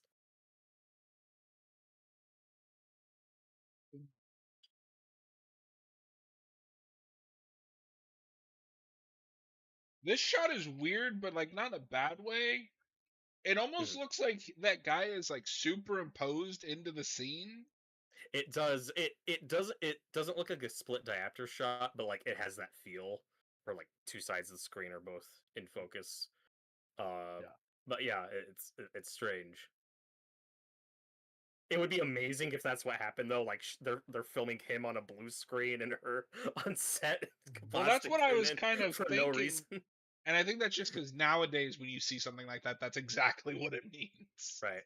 No, yeah, I think it's just the way it's lit and framed gives it that weird feel you're describing.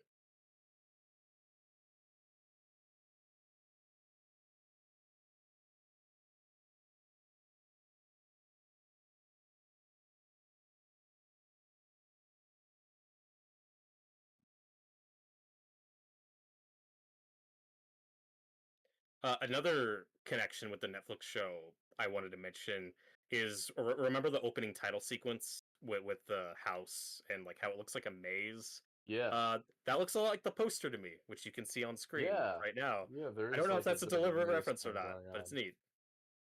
I Oh yeah, wonder. true. I wouldn't be surprised if it was. I also wouldn't be. Oh, that's a big line. Journey's End and Lovers Meeting has a very different context in the Netflix version. With the father at the end. Another movie that I feel like is looking at this hard is the Amityville Horror. Mhm. Because I finally watched the original after having seen like the remake once when it came out, and I was like, oh, the remake just ripped off The Shining. No, like that is inherent to that story. It's very The Shining or this. Do I we don't know have if you've that? seen We that. have that on the list, right? We have I think so. Amityville on there. Yeah, no, Yes. I haven't seen any Amityville movie yet. Okay. I'm really interested to revisit that remake because it's Ryan Reynolds, um, in like a serious movie, and he's, from what I Mhm. remember, trying.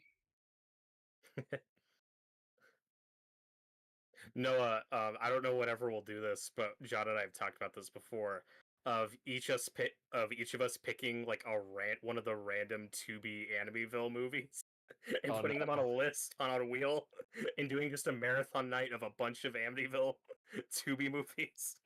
I'm in. I You mean, better be. Amityville I in like how space he'll. is going to be on there, right? Yeah, I mean that movie's gonna be peak. Sure. I'm down. Calm No, you down know what? now. We It's should just we should ghosts. save Amityville in space and do an in space night. Jason X, Leprechaun 4, Amityville in space, You Hellraiser just want to do 4. Jason X. I do want to do Jason X. I just want to do Leprechaun 4. That movie sucks. It's better than Jason X, though. That is fundamentally incorrect. It's I can't comment. fundamentally correct. Have you seen Jason X Leprechaun 4 has yet? the cryogenic ice scene, which is better than anything in Leprechaun 4. I mean, it's good, but Leprechaun has giant Warwick Davis. So Tyler asks Robert, "What movie did you go see today?" He went to see that animated Jesus movie. oh, yeah, the one that looks like an ad for a phone game. Yeah, Oh, the animation that looked really poor. I only Yeah. mentioned that because I checked Voodoo today just to see like what new movies had come home, and that one did. And I was like, "What the fuck is this? I've never heard of it. What Why is is it it a?" King of Kings? Yeah, I Something, think yeah, so. King of I was Kings. like, Yeah. "Why Okay. is Well, this a that's premium new release? Like this looks like it was made for DVD." It Yeah, probably was. Well, it's one of those like it was probably made by like some like low budget foreign animated studio, but like a lot of those got a surprisingly stacked voice cast. I don't know if you've looked up who's in that movie. Holy Oscar shit! Isaac, Mark Hamill, lots of people in that movie, dude. wow. And it's I didn't. got decent reviews. Okay, that's I mean the animation looked horrible, but hopefully You it's kind funny. of want to watch it. Yeah, me and my friends saw that trailer before we saw that Looney Tunes movie. And we're like, this looks terrible. Yeah. Well, I was interested in it for the voice cast. I was like, oh, okay, a new animated Jesus movie. It's got a good voice cast, and I saw the trailer. I was Wait, Lord. that's an adaptation of a Charles Dickens book? yeah, it's the Dickens. I thought you were about to say, the wait, Jesus that's an story. adaptation of the Bible? Written by Charles Dude. Dickens. I didn't know you wrote the Bible. He did. And yes, you're right. This was distributed by Angel Studios. Oh no, Yeah. okay, so it is an American studio. It's just an independent Christian studio, and nobody. Well, Probably, if Angel Studios distributed it, like who actually made it? Who made it? it's produced by Mofax Studios. They don't have a Everyone's Wikipedia page. We got Oh, way there you off on this tangent. Oh, here it is. A visual effects and animation studio based in South Korea. Oh, there you Yep. go. And Angel Studios is like one of the big American Christian studios right Did now. they do distributing Sound those of kinds Freedom? movies. Sound of Freedom? I think they produced that. I think that was like their first big hit. Yeah.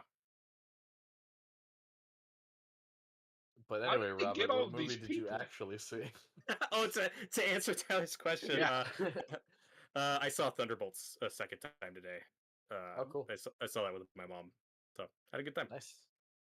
Excited to I see it. held up really well on a second viewing. I was like, oh no, this is still really good. That's good. Thank God it held up after a whole month. Yeah. Well, you never know. Yeah, I'm gonna watch that on Disney Plus whenever it comes out.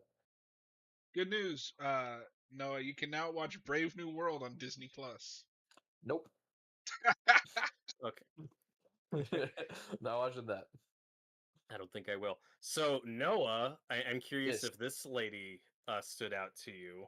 The doctor's wife here, Grace. She looked familiar, but I did not immediately know who that is.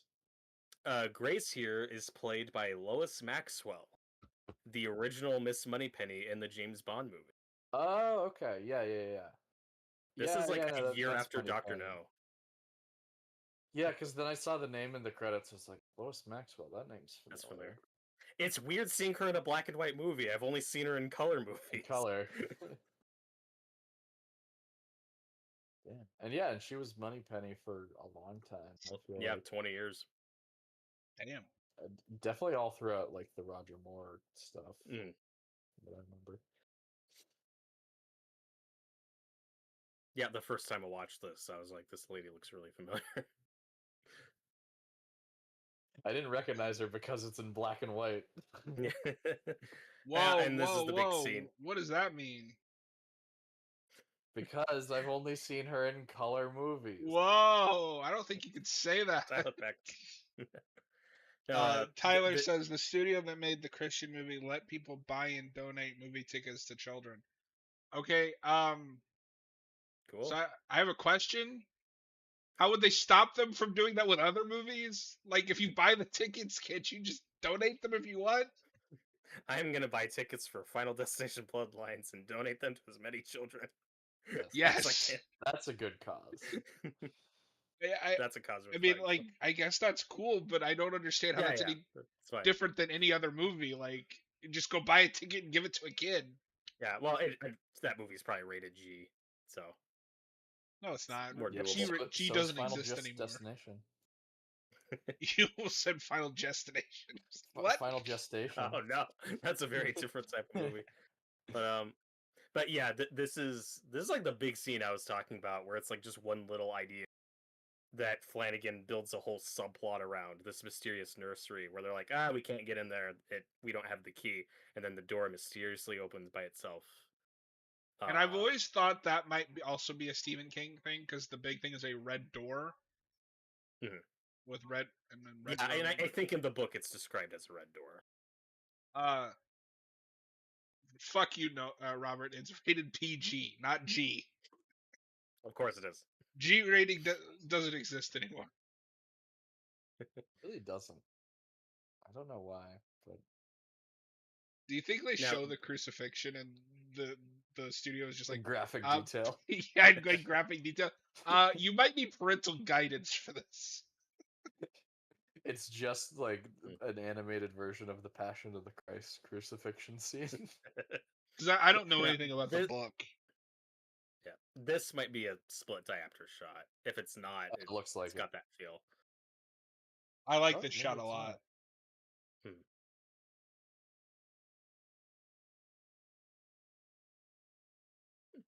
Tyler, you would do it on the website for the movie, then the kids would walk up at the theater and ask for a ticket, then the theater would print it out for them. The person who bought it never went to. Okay, but like, you can just buy them and then give the people the information, no? Yeah, it's fine. No, Robert's like, shut up! Well, it's a creepy statue. Flanagan Robert, loves it's the creepy staring at me. statues. Yeah, I don't know if you guys have this. Like, I don't think this makes for great. We talk all the time doing the show how when you're watching certain horror movies together, it makes them go a lot faster and a lot more watchable. I don't think this is a great watch party movie. Like, but I you also just have to be like in the right mood. As we're doing a watch party on it. I also had to just In my watching it opinion. alone. It dragged in places for me. I was like, oh god, I'm only halfway through. It drags a bit at the end, I will say, yeah. But I didn't really. It's weird because I didn't really. I don't think I'd describe it as boring at any parts, but there's some Very dry. moments It's near very the end where it's like, oh, there's a scene that comes up later that I was like, oh, okay, we're gonna cut to black and this is the end of the movie, and then it went on for a bit. and was then like, it keeps oh, going. okay. Yeah. Yeah. Yeah, I mean, I messaged Noah and said, I was like, oh, this is kind of boring. Thinking about it, I don't know if boring was the right word. That's like what sprung to mind. It is dry, and you're Yeah. right. I would have to be in the right mood for this. But there's enough here that I'd watch this again at some point, I think. Doors scare me. Ah.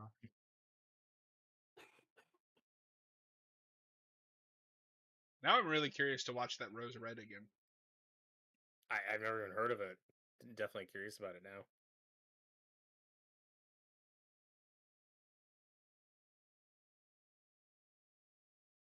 It's in the quadrilogy of the Haunting movies.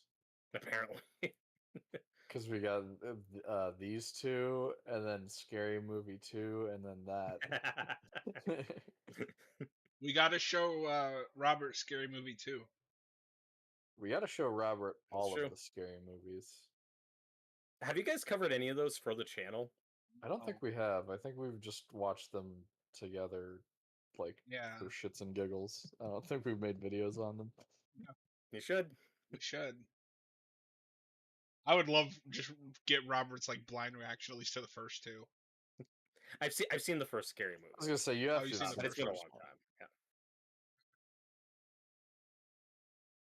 We should do 3 though, because that's even closest though to like a good one. It's the good one, but it's the best. It's the best one.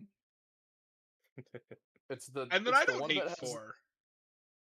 3 is the one that has the closest to things I would call jokes. What you don't find preachers singing "Smack That" as a Exorcist parody funny?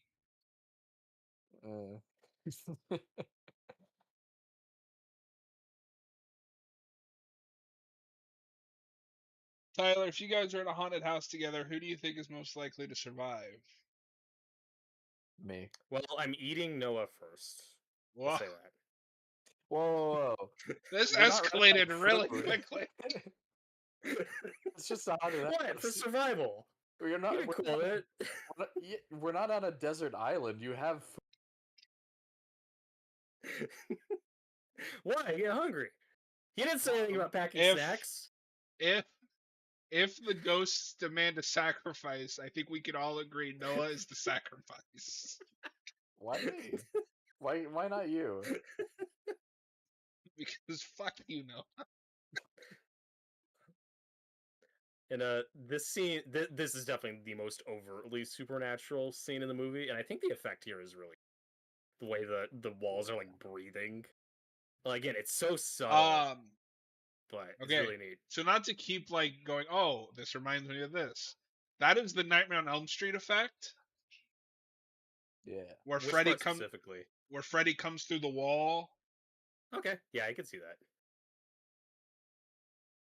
That the remake does horribly. Yeah. No, that's really cool. This is like the first time in the movie where Luke's like, okay, maybe this place is fucking haunted.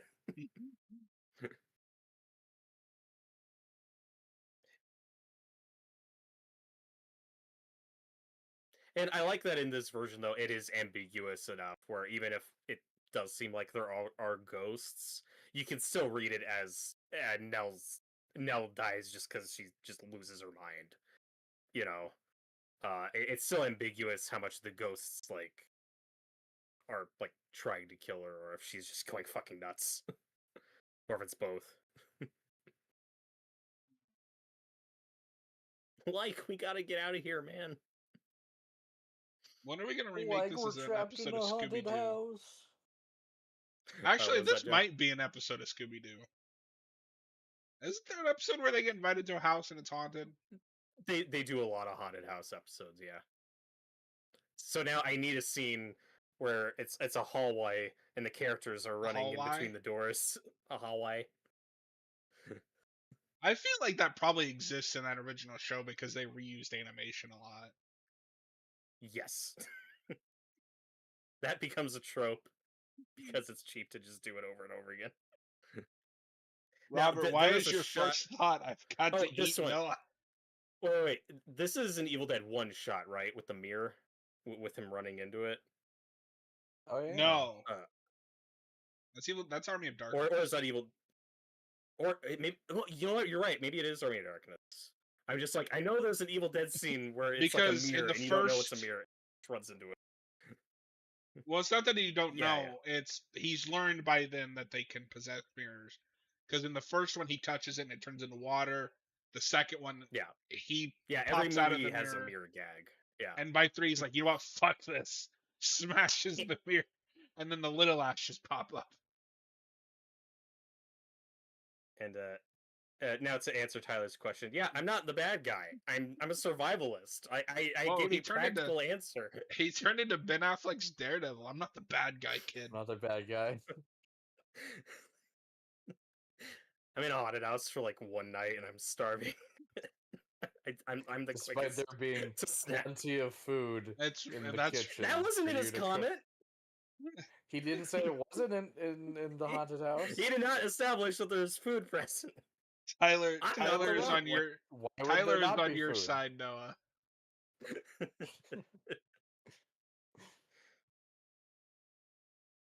We're not on a desert island.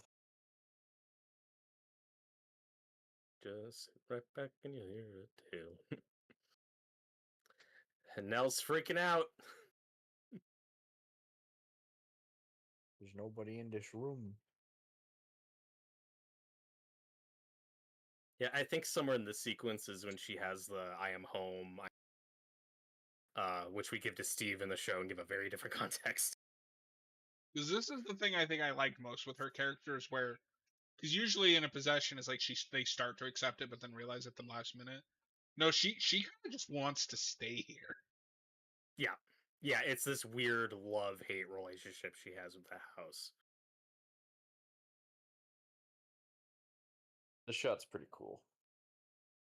This effect, the way we're doing the lighting. Camera. Yeah. Mm-hmm. Yeah, that's really impressive.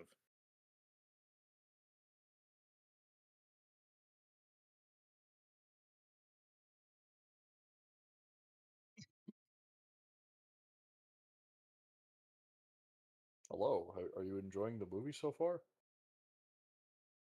Oh, Jesus. Hey, Statue jump scare. And this actress here, Julie Harris, like I said, I think she's really good. I think she nails this part. Like I said, she is the most theatrical of the group, but I think she sells the madness. Here we have the dancing scene. I do kind of want to live in the world where we get this movie, but Vincent Price is playing the Doctor.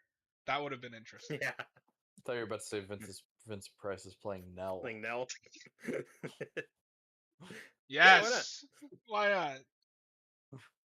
Tyler just listed all of the haunted house Scooby-Doo episodes.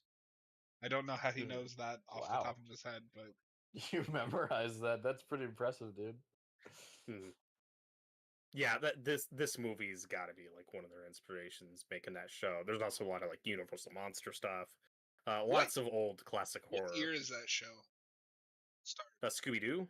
69. I think it starts in 69. Oh, okay. And then For some reason, really I thought it big in was the 70s. early 60s. I was like, was it? No, it's Yeah, like, because I don't know if I've ever said late this, but as a 60s. kid, I thought the creeper was just like Frankenstein. I was like, why is he just not called Frankenstein? Yeah, but then there's another episode with a monster that is just Frankenstein's monster. Yeah, the creeper's like half Frankenstein, half like Romero Igor. zombie. Yeah, like or kind of hunchback-ish. Yeah, kind of. And all I remember, and I don't know if this is a Mandela effect or if it's actually the show, is the Jeepers, it's the creeper. Yeah. Yeah, no, that show was all about like old classic horror. It wasn't, especially when it took off in the 70s, it really wasn't about like contemporary horror going on at the time. In many ways, it was ahead of the curve. Oh no, she's going up the staircase. That's bad. Yeah, this entire time I was really scared for her. You know, knowing the equivalent character's fate in the Netflix show. I was like, I really hope they don't do what I think they're gonna do. And they don't. I mean, she dies in a different way, but still.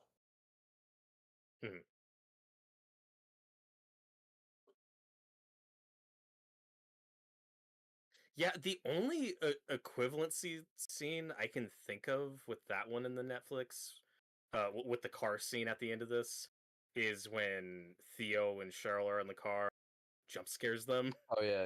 They wreck their car. That's the closest. That is one of the scariest fucking jump scares of That's all time. And also spoiled everywhere. Like I saw that clip all over YouTube and social media. I got really lucky. I went into that out. show blind, and I was like, Jesus Christ. Yeah, well, by the time I watched the show, I had forgotten about it, so it still got me. Like I did not see that coming. Oh God, just the way that's shaking is like giving me anxiety. Like, get off the damn staircase. This is not safe. You will not be safe. Your staircase will not be safe. You will not be safe. We've got the Scooby-Doo Wikipedia in the chat. Apparently it's never said, but that's the name of the episode. So not full Mandela effect. When are we doing more Scooby-Doo content? I'd love to do more right Scooby-Doo. now. Probably closer to fall. You know, when we're closer to spooky season. Noah's like, I want to watch Scooby-Doo. Shaggy and Scooby-Doo get a clue specifically. I want to watch a pup named Scooby-Doo episode 20. It was a good show. Is that your favorite episode? Yeah, I don't even know what episode that is. Oh fuck, don't do it. Don't do it, dude. Luke shouts, do a flip. Do a flip. What is this, Futurama? Like, it seems like this that I think are great, where you can't tell if the ghosts are fucking with her or if she's just snapped by this point and is just out of her mind. What is the runtime of the show? What show? The movie we're watching, or Hill House? Or The Haunting of Hill House? Yeah, the show is 10 episodes long. I think about an hour each, so like 50 minutes. 9-10 hours. Yeah. 910 hours. Fuck. Seriously, Who built this staircase? That is not safe. Noah, Tyler knows exactly what episode. That's amazing. Good job, Tyler. Bicycle for a boo. There I you was really confused for a second. I was like, what is he talking about? I just want this movie where John's one of the characters, but he's not scared. He's just mad at all the bad architecture. He's like, "This isn't up to code. It's not up to code. Leave me alone." That would be me in the movie. Like that thing is moving. I'm not climbing on it. I will stay downstairs. This is great Yeah. suspense and looks dangerous. Yeah. So the runtime for the movie is an hour and 52 minutes, just so you know. Yeah, we got like 10 minutes left on this one. There's a difference between a movie and a show. Picture show. In his defense, this is a longer one for a horror movie. You know. No, and I mean we said that when we started. We like better this, get like, 90 started minutes. because these movies are long as shit. Yeah. Sorry, Noah. Sorry, we're keeping you up late on this one. That's fine. I'm going immediately right to bed after the remake. Tyler says, for reference, I'm at the gym. I don't have time to look it up. I just know it. Well, That's hello, amazing. Mr. Fancy Pants. You have a pup named Scooby-Doo episode 20 memorized? Who doesn't? I mean, No, I'm not that's your even favorite like, episode. judging you here. That's impressive. Yeah. I'm impressed by that. This is the scene that got me when she's like leaning back over it. I'm like, oh fuck. Yeah. Don't do that. Don't do that. See, if this was a 50s movie, he would have slapped her right there, and you'd be like, whoa. Get a hold of yourself, woman. That's one of those Hellraiser line deliveries that nobody talks about that I love. When she has the box at the end and she's like threatening to send them back, he's like, "Don't do that." Do that. Yeah. Please don't do that.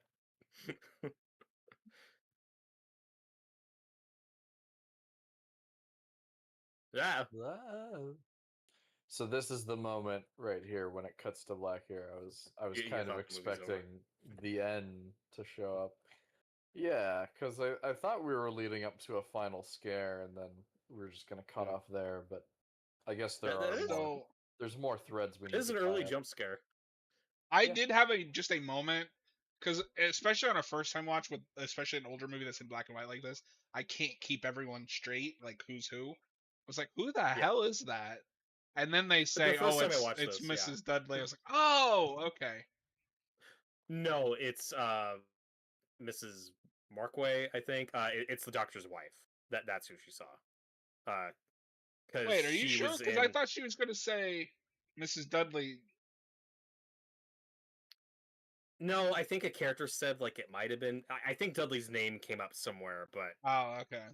the end of the movie confirms that was Grace, because Grace was sleeping in the nursery and then disappeared. They were, and she just jump scared Nell on accident.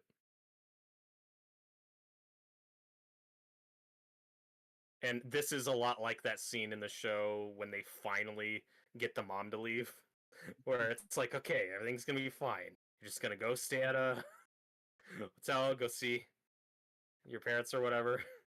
They'll be fine.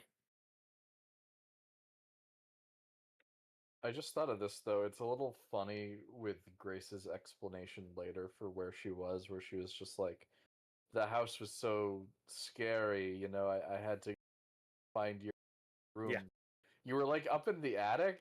How'd you think it was up there? Like, then you were outside. That's the thing. Like, The movie gets away with this because if it was meant to be, no, this is just all in her head. Like, there's nothing supernatural going on. Like, that is super contrived and silly. It doesn't make sense. Yeah. But there's just enough supernatural stuff where it's like, no, that makes sense. Like, the house is fucking with her. That's the logically that makes more sense, which is funny because ghosts, but in the context of the piece, that makes more internal sense. Logic. The ghosts. Yeah, in the internal logic, it's more believable that the ghosts are real. But it's still vague enough that you can interpret things in different ways. I mean, I argue with The Shining, everything's more believable when you read it as the ghosts are real in that too. But I like that it's still ambiguous. Eh, Yeah. it's fine. Apparently, the episode I just threw out randomly was referenced at the beginning of Scooby Doo on Zombie Island. So, okay, good. Okay.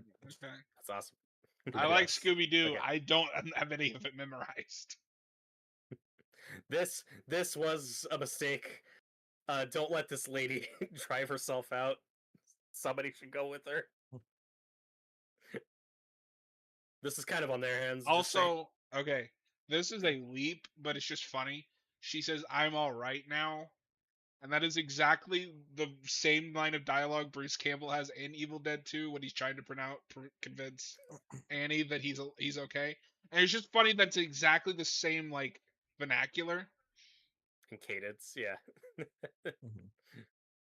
Although it's funnier in there in Evil Dead 2, obviously, because he's like, "I'm all right now. Are you listening Yes. to me?" That's part of what those movies like never get into.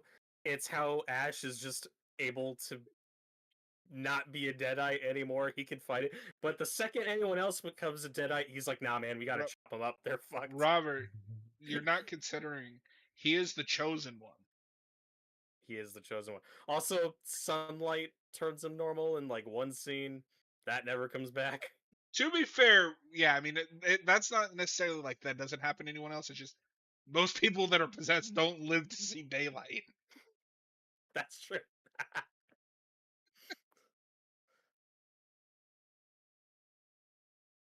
Tyler asks, "What's our favorite haunted house movie?" I'd have to think on that. It's such a Does broad does Evil Dead subgenre. 2 count? Right. That's Yeah. technically a It's a haunted haunted house cabin movie. movie. It's kind of like that movie's kind of like a movie version of theme park attraction. You know what I mean? It's like a haunted house ride. If it does, then I mean that's that's my answer. If it's actual house, I don't know. I think I'll be basic and say The Shining. But that's a motel.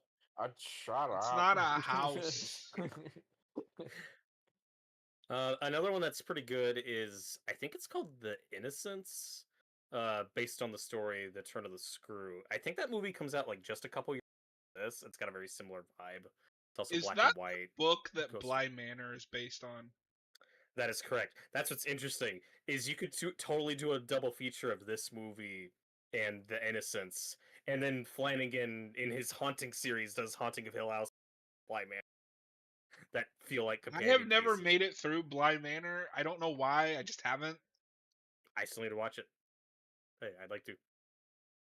Oh, poor Nell.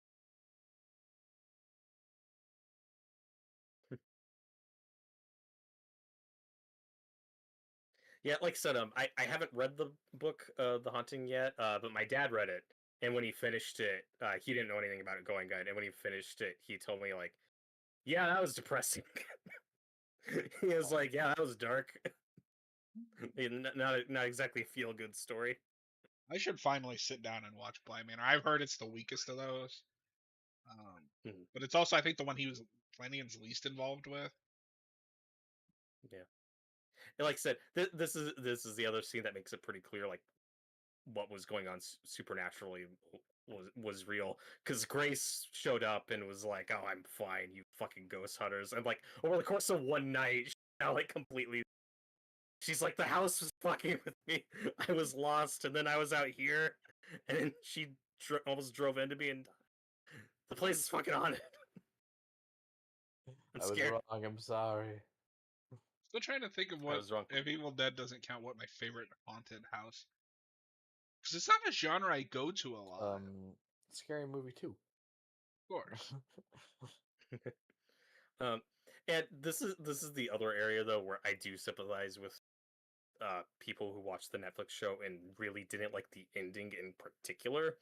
Is the ending of the book, The Haunting of Hill House, and this movie is very bleak. and the Netflix show isn't.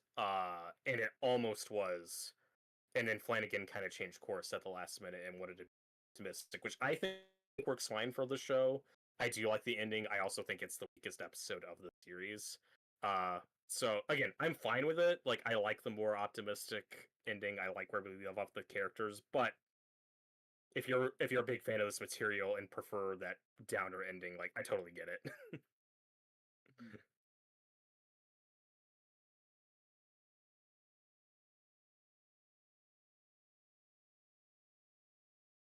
And the doctor's like, it's that fucking house. It's evil. I'll be burned to the ground. Yeah, and both adaptations have like the same opening and closing narration. With, like, Hill House has stood for 90 years, stand 90 more. It's like almost word for word the same, except that this one is very dark, and in the show, it They ends. flip it. They flip kinda. it. Yeah. Those who walk there walk together, and the show ends on like a feel good note. This one doesn't. Those who walk there Yeah, walk alone. Flanagan with your optimism. Fuck. So hope-pilled. Noah, you've seen Oculus, right? Oh yeah, we reviewed Oculus. I didn't remember if you were on that or not, Yep. but I was yeah, there. that one. That was a downer Oh, ending. if That's that counts, a that's bleak my ending. favorite. That's my favorite haunted house movie. If that counts, The haunted mirror. it's That's a haunted mirror, but it's in a house. It's haunting Yeah, the yeah, house. that's fine. That's No. fine. The Conjuring. Are either of you two That's Conjuring John's fans? favorite. Which it's funny you mention that because the lead actress of the movie we're about to watch is in that. Correct. Yeah, that is true. Uh, I've and never seen The Conjuring. I've heard the first ones are. I don't like it, but it's everything I Yeah, I've hate never in seen it. horror, jump scares and But yeah, that was The Haunting. A That was The Haunting. spooky haunted house, black and white classic. I like it. Nice little horror picture. Let's see how they fuck it up. No, you shouldn't judge things before you watch them. You're right, you're right. I'm going into it wanting to hate it. Should dial it back a bit.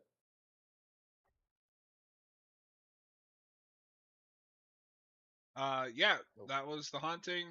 It's pretty cool. Like we said, you gotta be in the right mood for it. You know. Yeah, one I of think that's those part of movies. it. Just I don't know if I was in the mood for this, but glad I finally watched it. Get it off, knock it off the Yeah, list. sure. We're gonna take a quick 5-ish minute break. I don't know about all you, but I need a minute to clear my brain and Mhm. get ready for the next one. I gotta And then we'll be mentally back. prepare. Yeah. Noah has a whole ritual that he does. It's very strange. But yeah, we'll be back. See ya. See ya.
I just paid money to watch The Haunting 1999. I I'm hope sure it you was won't worth regret it. it. We'll see. I have a feeling I might. Nothing but winners since you started doing these regularly with us. I swear to God, we better have The Fly or some other good one when we spin the The wheels Fly would be tonight. great. I'm glad we finally got to some bad ones because it was like, man, we had like one bad one with a Nightmare and then a bunch of good movies. It's like, man, You're when gonna are we gonna get to insult. the bad stuff? You're gonna insult Noah talking like that. And now the Yeah, my moment everyone has been Sorry. waiting for, the 1999 The Haunting, Hell yeah. Robert's favorite motion picture. Oh god.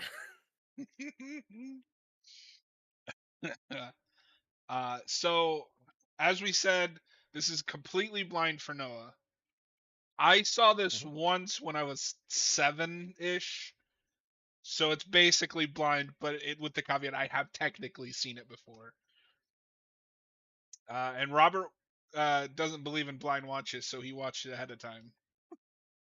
And we are That's true. grateful because somebody has to be able to say something about this movie. Someone needs to know what they're talking about tonight. Yeah, coming in with context. No, I like it. I think it's a good mix. I was pretty aware of this movie for a while through internet and video reviews and such. This movie gets dogpiled on a lot, but apparently also has its defenders. You know, We'll Okay. see. It'd maybe be you guys so will like funny it. if I was one of them. Maybe I'll be one of them. If you prefer it, especially if you prefer it over the original. Like you never know. Yeah. I didn't know those people existed, but that's I'm really There sure are someone upsetting. dozens does. of us. No, I don't. Yeah, there's got to be one somewhere. All right. Is everybody at timestamp 0? I'm ready. I'm In ready. 3, 2, 1, play. And again, God, this opening logo is just such a weird culture shock. It's so weird watching this movie with the DreamWorks logo. Like, Tell me about it. what are we doing? What are It's you so weird. doing? What are you showing me here? Yeah, and then this is one of those like gray area movies where we talk about this all the time. Where like, is it a remake or is it just a new adaptation of the material? Given that this went with the same title as the original, and I don't think takes anything from the book that wasn't in that first movie, I think when they're just thinking of this as a remake. I don't think they're I feel like that's looking at the source well, material. especially in the 90s and early 2000s, we didn't readapt books that already had an adaptation. We just remade the popular Mhm. adaptation. We're Like not going Psycho, back to look at the book. We're looking at whatever adaptation already existed. Just let's do that again. Psycho is famously a shot-for-shot remake of the movie. It's not looking at the book. I'm still not convinced it was looking at the movie either, but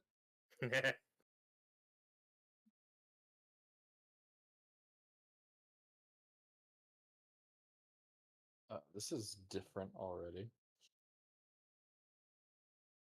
We're not opening with a haunted house. Nah, you saw it for like 2 seconds. Yeah.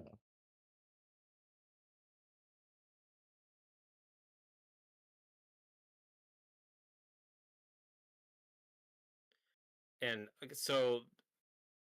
here playing Nell's sister, we have Virginia Madsen from Candyman oh yeah, I don't recognize her with like the longer hair. with the different hair. Yeah, in a very thankless one scene role. Nice to see her. I don't know why you cast her as this character. That's very random. Yeah, and this is immediately a choice I don't know how to feel about because in the earlier version, like Nell's kind of high maintenance, but her sister and her family kind of suck, but you also get it. Here, her sister is awful, and her sister's husband is worse. Like, he's just an evil person in this version. Like, no, we're evicting you from your house now after taking care of your mother. Fuck you. Like this family is not Guess it's an sympathetic attempt. at all. I guess it's an attempt to make Mel more sympathetic, but Yeah. I don't know how well that decision's gonna pan out by the end. What is happening with this child? It's scary. Aren't you scared? It's a creepy child scene. I think. I'm not scared. I'm John, confused. what do you think of that child performance? What do That's you think of that? beautiful. I see you're trying to fight. Are you fighting a fly? What's going on? Yes. No, there's a fly. Won't leave me alone. It's There's no chasing fly, me. John. It's a ghost fly. Oh God, I'm losing it. I'm in Hill House. The fly said, "Help me! I gotta pee! Ha ha! Help me. Help me!" No. Bye, Virginia Madsen. Come back. No, come No. back. No. Be in more of this movie. Why couldn't you be Nell? Well, you know what? I will say one of my positives of this movie, Lily Taylor as Nell here, I actually think is cast. I thought you were I about think to she say has the my right positive is Owen Wilson. Well, that's a different conversation. I was gonna say Wilson's great. because I don't know how well casts really do in this, but I don't hate any of the cast in this movie. I think the casting is really solid for the most part. I think Liam Neeson's a good choice for the Doctor. I think Catherine Zeta-Jones is a good choice for Theo. Yeah. The cast, I don't think the cast is the problem with this movie.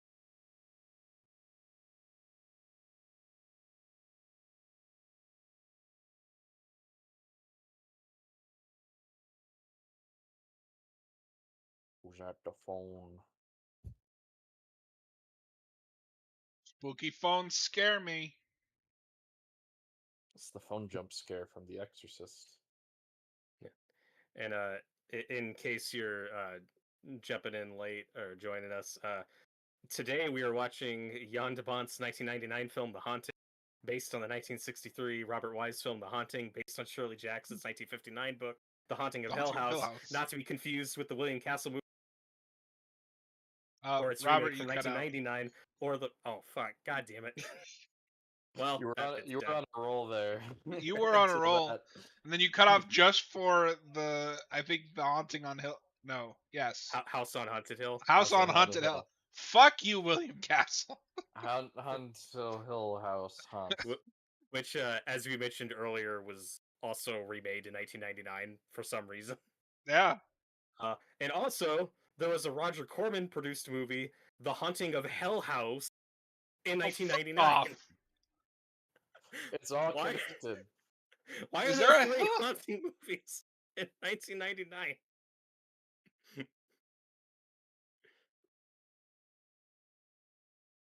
No, I do think just on paper, Liam Neeson is great casting for this role. But it's also funny because the set design and everything. I can't unsee the Scary Movie 2 version, which is Tim Curry. That's great. Yeah, that movie got Tim Curry somehow. Yeah, that's amazing. One thing that is weird with this Doctor character, for some reason, he's the one where we keep changing his name. So in the book, he's Dr. Montague, which is a bit part in the Netflix one, played by Russ Tamblyn. That's his cameo.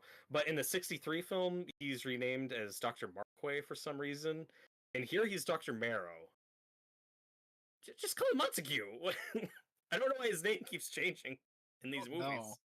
It's a You have nitpick. a problem with the name Montague? Like what? But between Marquay, Marrow, and Montague, I think Montague's the coolest of those three. In my It's opinion. very strange. Okay, so the setup for this one, I think, is almost an interesting idea, where it's not... The Doctor in this one is not at all interested in paranormal. He's not hunting ghosts. He's not trying to prove ghosts are real. What the setup here is he's doing a experiment studying fear and why people get afraid and how they physically react when they're afraid. But he's also lying to these people and tricking them they're coming here thinking that it's an insomnia study because the common trait that all these people have is they suffer from insomnia, and that's what they think they're coming here for, is for him to study their insomnia. I think it's just weird and convoluted. Especially when the house turns out to be fucking haunted. So On yeah, on top top of of that, it's also a haunted house. that the Yeah. doctor doesn't know is haunted. He's not. That's not part of his investigation. I Yeah, I think wouldn't have adding changed that. but I think adding deception to the setup is a good idea if it's, well, I'm trying to prove this house is haunted, but I want impartial subjects, so I'm going to lie to them and have a more honest experiment. Like that I think Yeah. could be an okay update. But that's not what they're doing. Also, sort of similar, but not the same thing to how Steven's portrayed in the Netflix version, where he's, Mhm. a con man, basically. Yeah.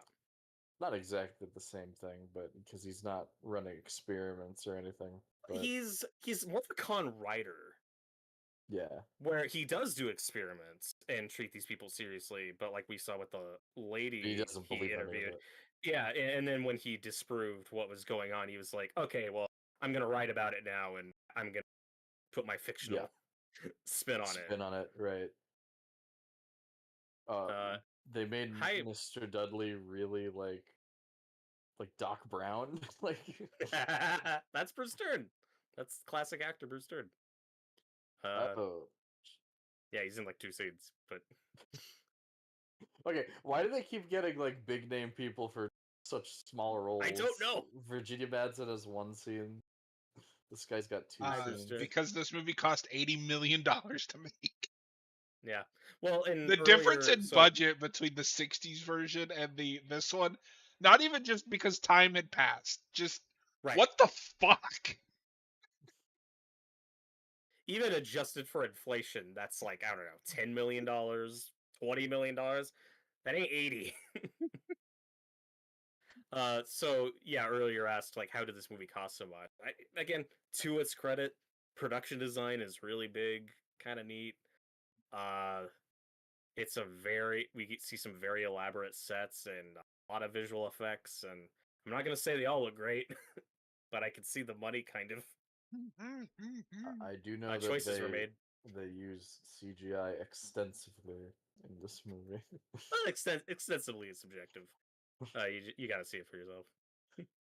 What happened to this guy, man? He made Speed and Twister, and then Dude, yeah, Jan de Bont's fall from grace from Hollywood should be Should be, studied. yeah. Like, he's a famous director of photography, cinematographer for decades. Works on shit like Die Hard. Comes out swinging with Speed, which I think is an action masterpiece.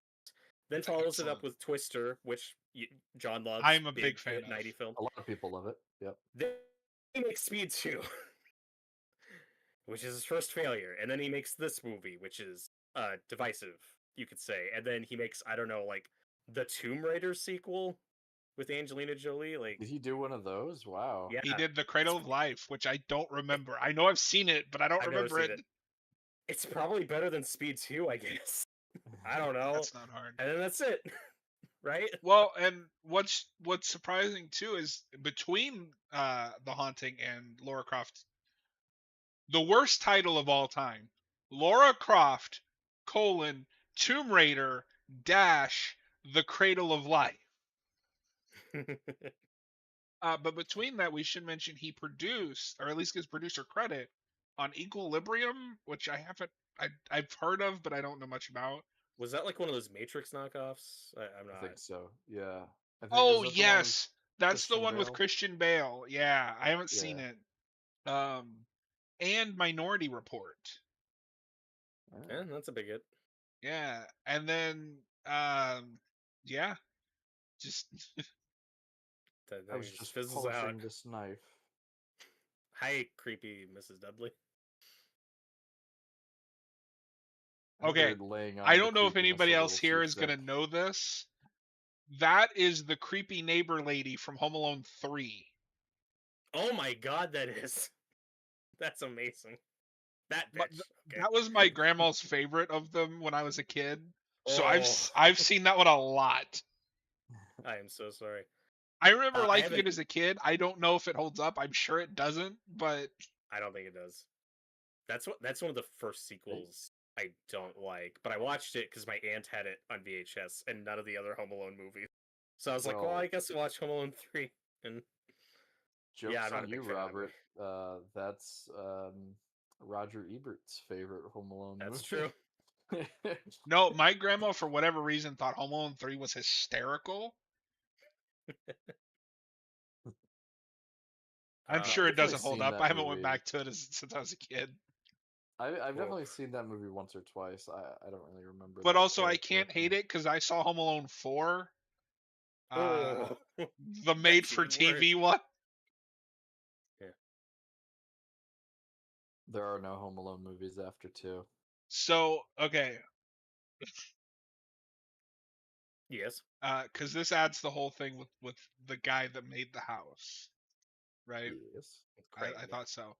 So because Noah, you were saying earlier, you think they kind of drop the haunting stuff in Scary Movie 2. They Yeah. don't, but it's because it's all from this one. Oh. They're parodying all the stuff this movie made up for that. Well, I guess that's the most recent version. That's definitely the version that they'll be looking at the most. Yeah, this movie has a weird take on the statues, where instead of statues, there's just faces carved everywhere. I mean, there's a reason for There's it. It just looks weird. Faces of Stone. Robert, for context in Scary Movie 2, there is a really awkward sex scene with a CGI ghost and what is her name? Noah. She's in she's in one of the Scream sequels in the fictional movies. Tori Spelling? Oh, Tori Spelling? Yeah. Yes. Cuz she's in that and she has a sex scene with a CGI ghost. Oh no. Would be funny if it was Dan Aykroyd though. Ghostbusters watch. It's a flip. Oh my god. Uh, I know that line she said in the night, in the dark. That's in the Netflix one. I understood that reference. Yeah, like this is a remake that kind of gets the gist of the original. Like, it doesn't go as far in its own direction as the Flanagan one does, but what it does add is questionable.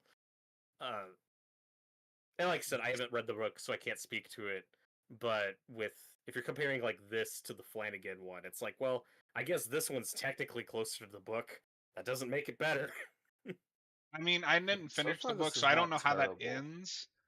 But I have a hard time buying this as closer because I kind of remember where they're going with some of this. Yeah, yeah. No, and like Noah just said though, I don't think this is like awful for the first half. There's just something off. Yeah. This is a movie that really goes off the rails in the last third. But you know, the setup's similar, got the same characters, house. Um so I like Catherine Zeta-Jones as Theo. I think that's a good choice. And this is an update I'm okay with since it's set in the 90s as we are more uh open about Theo being gay, though I think she's Yeah. actually technically bisexual in this version. That's fine. The problem is it does that 90s thing where that is her entire personality. I don't think there's a single scene in this movie where that doesn't come up. I want you guys to pay attention to that, where that is like all she talks about. Just She really wants to bang. She's like, No, I'm it is not gay. subtle about it. Oh. Yeah, you'd say that like a joke. No, like pay attention to the dialogue. Okay. Well, it's the 90s. We could be more open with that. I'm fine with that in theory, but we make that her entire personality. Yeah. So in a way, it's dated in how they write characters. It weirdly makes the first one feel more timeless because it's subtle. Yeah.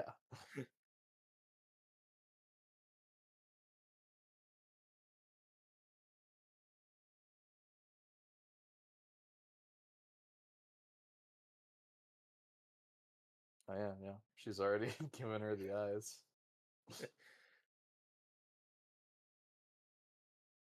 If there's one thing Jan de Bont is not known for, it's subtlety. No way. I mean, have you seen the characters in Twister?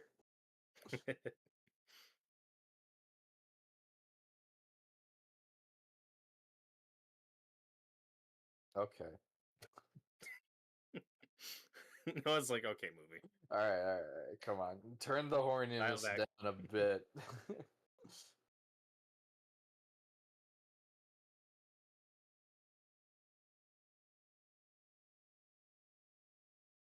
Okay, yeah, so she's bi.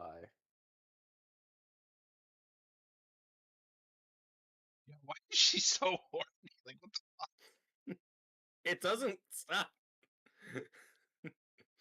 It is all that is this character's entire personality. It is all she I talks. can okay, so I don't like that choice, but I can see why they did it because I've seen other movies. Like there is a movie a couple years later called May. I think it's called May that has the girl from the Carrie TV movie, and Anna Faris, funnily enough, is in that movie, and she plays a similar kind of character that is just like a lesbian. That's all she thinks about is the fact that she's a lesbian and wants to be with the main character. So apparently in horror, like that's just how we wrote that stuff for a while. Yep.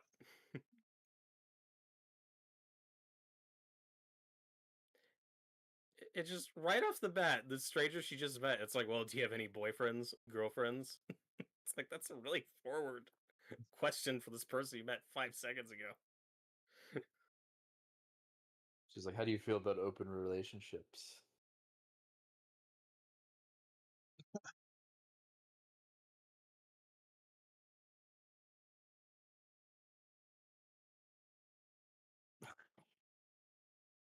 I hope that's Yeah. not how he looks Whoa, at me whoa, when he's whoa! hungry.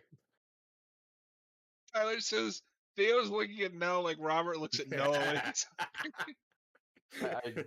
That's not the face I pictured. I really hope that's not the face he makes. It's like a cartoon where you just like turn into a big steak. A cheeseburger. We've been here for 20 minutes.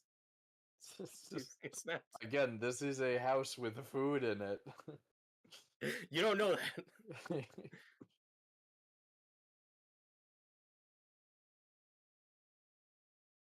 Yeah, and this is one of those bits like, remember when in the other one they're like looking at the book of like Dante's Inferno or whatever? Here it's like this giant carving in the wall because everything's got to be bigger They gotta in make this it bigger. version. They gotta take away the subtlety. Yeah. That's what I've learned so far. John, why did this movie cost so much? Because we got to make the big fucking doors with oh the yeah, carving. I like to I want to imagine 10 million went to the director, the actors, split between them, and then 70 million went towards those doors. Yeah, like I said, I do think the set design is kind of one of the standouts of the movie. It's at least what makes it interesting because it's so exaggerated and different from the other versions. But I mean, if it's trying to be creepy, I think it fails. It's Tyler, almost like it's trying too hard. do you think they cast Lily Taylor in The Conjuring because of this movie? No. Probably not. I highly doubt when she auditions for movies she mentions I was in The Haunting from 1999. Robert, because I was gonna I forgot what I was gonna tell you before we went to break because you mentioned The Conjuring. Because she's also in that new Fear Street movie that sucks. But Austin and I were talking about it, and because I forgot she's in The Conjuring, I was looking her up. She is going to be in Born Again, I guess, in season 2. Oh, okay. As to be announced. So somebody. Oh, my favorite character. Yeah. I wonder if she'll be a recast. I mean, this is probably reaching. I wonder if she'll be a recast version of Matt's mom. Oh, maybe. I jokingly said Typhoid Mary because that'd be really funny. Like 60-year-old Typhoid Mary. Yeah, why the spinning set? Like, it's cool, but why? What are we doing here? Yeah, doesn't everybody just dance with the stranger they met 10 minutes ago? Robert, would you agree with me? This set would make an amazing Resident Evil movie.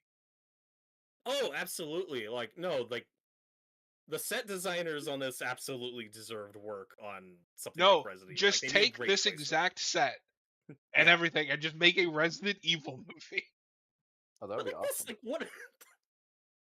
Like we're in a Scooby Doo set. We're, this is an old Victorian mansion, not a fun house. Like, what was that Hall of Shut up. Mirrors room? I'm Owen Wilson. Oh yeah, I'm Luke. Owen Wilson. I don't know. So far, this movie's winning Wow. me over and being better than the original. Oh God. Oh no. So Luke in this one is not inheriting the. He's just one of the test subjects. He's just one of the Owen people. Wilson. He's just Owen Wilson, and I'm so conflicted on if that's a good choice or not, because I think he could work as Luke, and he is a good choice for like the comic relief, which is what Luke kind of is in the original. But just they amp it up to an 11, where it's such a weird choice. Already we've had a Like he is, like it's 1999, and he is so Owen Wilson in this movie. He's had like 2 minutes of screen time, and he's already the most Owen Wilsoniest I've seen Owen Wilson. He is meme Owen Wilson before memes exist. Yeah. This is the most Owen Wilson I've ever seen him.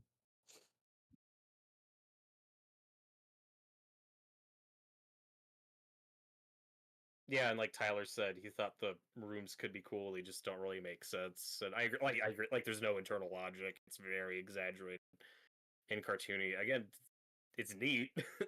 But Robert, it's like in the original, the interior and the layout of the house makes no sense. So just like in the remake. Yeah, my main issue with the production of this is like if it's trying to be creepy, I think it fails. Like that movie and the Netflix show have such a good creepy atmosphere to it. This doesn't have that at all. I mean, it's something, but yeah, It's something. Yeah. it's not Oh, okay. unnerving.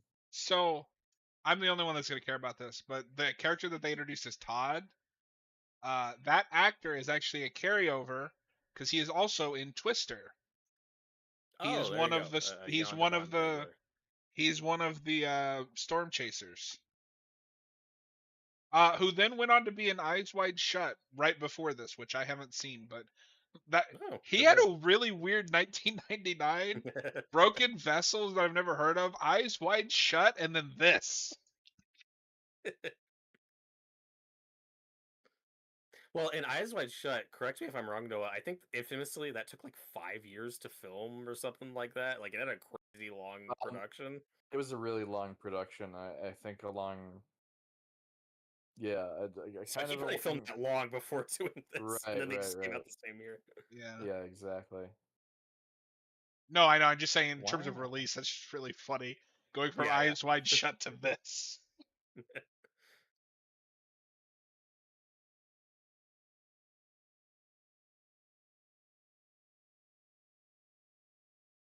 Uh, actually, we might have a couple of Twister alums because that redhead looks really familiar too. Oh, okay. Oh yeah, that's Bill Paxton. Of course. What is her name? Let's see. If it's Mary, then she doesn't have a Wikipedia page. I think they said Mary earlier. Alex Koramzay. Sorry, we Yes, got your that name is wrong. who that is. Okay. She has an IMDb page. Oh, she's. I don't remember who this is, but Noah, she's in Kindergarten Cop as Oh, cool. Cindy. Another Okay. 90s classic. I did like that movie. I'd like to remember. I saw that as a kid, and I was like, "This is really good," but like that movie goes to dark places that I wasn't expecting when I was 8 years old. Oh yeah, I was surprised by that when I finally watched it. Yeah, I still. Because you always think of it as it's not the Tuma movie. Yeah, it spawns that like whole trend of like wacky weird genre blends, but what a lot of the copycats are missing is like that grit that Yeah. Kindergarten got, because people get fucking shot and die in that movie, and Yeah. you usually don't see that in any of its imitators. You probably It's don't just see that goofy in nonsense. Stop or My Mom Will Shoot. Like, I don't know. This is I, one of what a those. lot of those are also missing. I think it's just Arnold to kind of hold it all together. Hmm. Well, that movie I think was written with Arnold in mind. Stop or My Mom Will Probably. Shoot. That's true. Probably. But no, because I was just thinking when I finally watched that, the only thing I could compare it to was The Pacifier, which I watched a lot as a kid. And like I think Vin Diesel's an okay action guy, but he doesn't have the leading man charisma that Arnold has.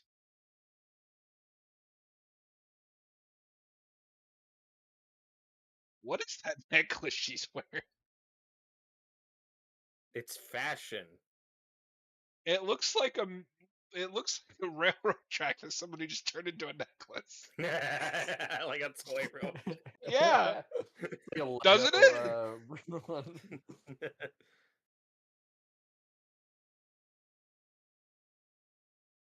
This is what they were wearing in the 90s, John. I don't see Probably. any flannel or plaid here. This wasn't the 90s. His name was Hugh Crane. His name was Humongous. His name is Huge Jackman. So again, I have questions about this experiment he's studying. It's like, so he's bringing these people here with insomnia, and the real experiment is, well, I'm studying fear, and I'm gonna bring them to this creepy place and tell them creepy stories Yeah. and see if they get scared. Yeah, it's like, and then they get scared, and it's like, okay, what was the hypothesis? I don't know. Like, what's the conclusion he's after? It's very half baked. It was how quickly they get scared. Yeah, no, I don't know. Is this the Scarecrow origin story? I wish. Dude, in the first appearance of the Scarecrow, I think he gets fired from his job as a professor because he fires a gun in class. And he's like, I was studying to see how scared people would get when I shoot a fucking gun. And they were. I was right. It's like, no This shit. is the ultimate tool of fear. Loud noises, speaking of.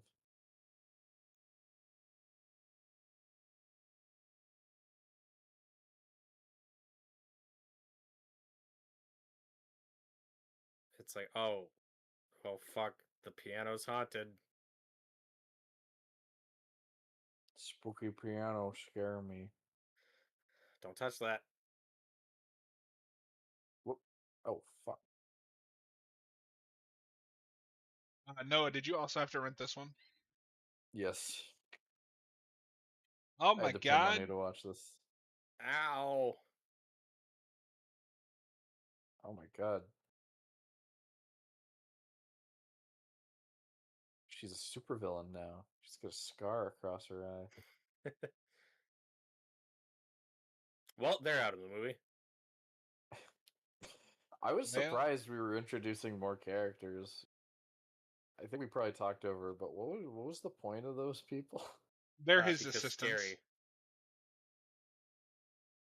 Were they more No, test they were subjects? his assistants. Yeah, they're plants, I guess, because No, pretending those to are be- people. I know you can't tell the difference, but But then, okay, but then for the rest of the movie, he's like really nonchalant about that when that wasn't part of the experiment. She almost just lost her fucking eye. I think he should react more to that. There's an old piano. One of the He's like, strings well, snaps. that works out for my fear experiment. yeah, because then he That's also when I says, "Don't snapped tell the the piano. women this. I don't want them disturbed." But Yeah. aren't you here to scare them? Well, he knows Luke is gonna spill the beans. That's part of his ridiculously circuitous scheme.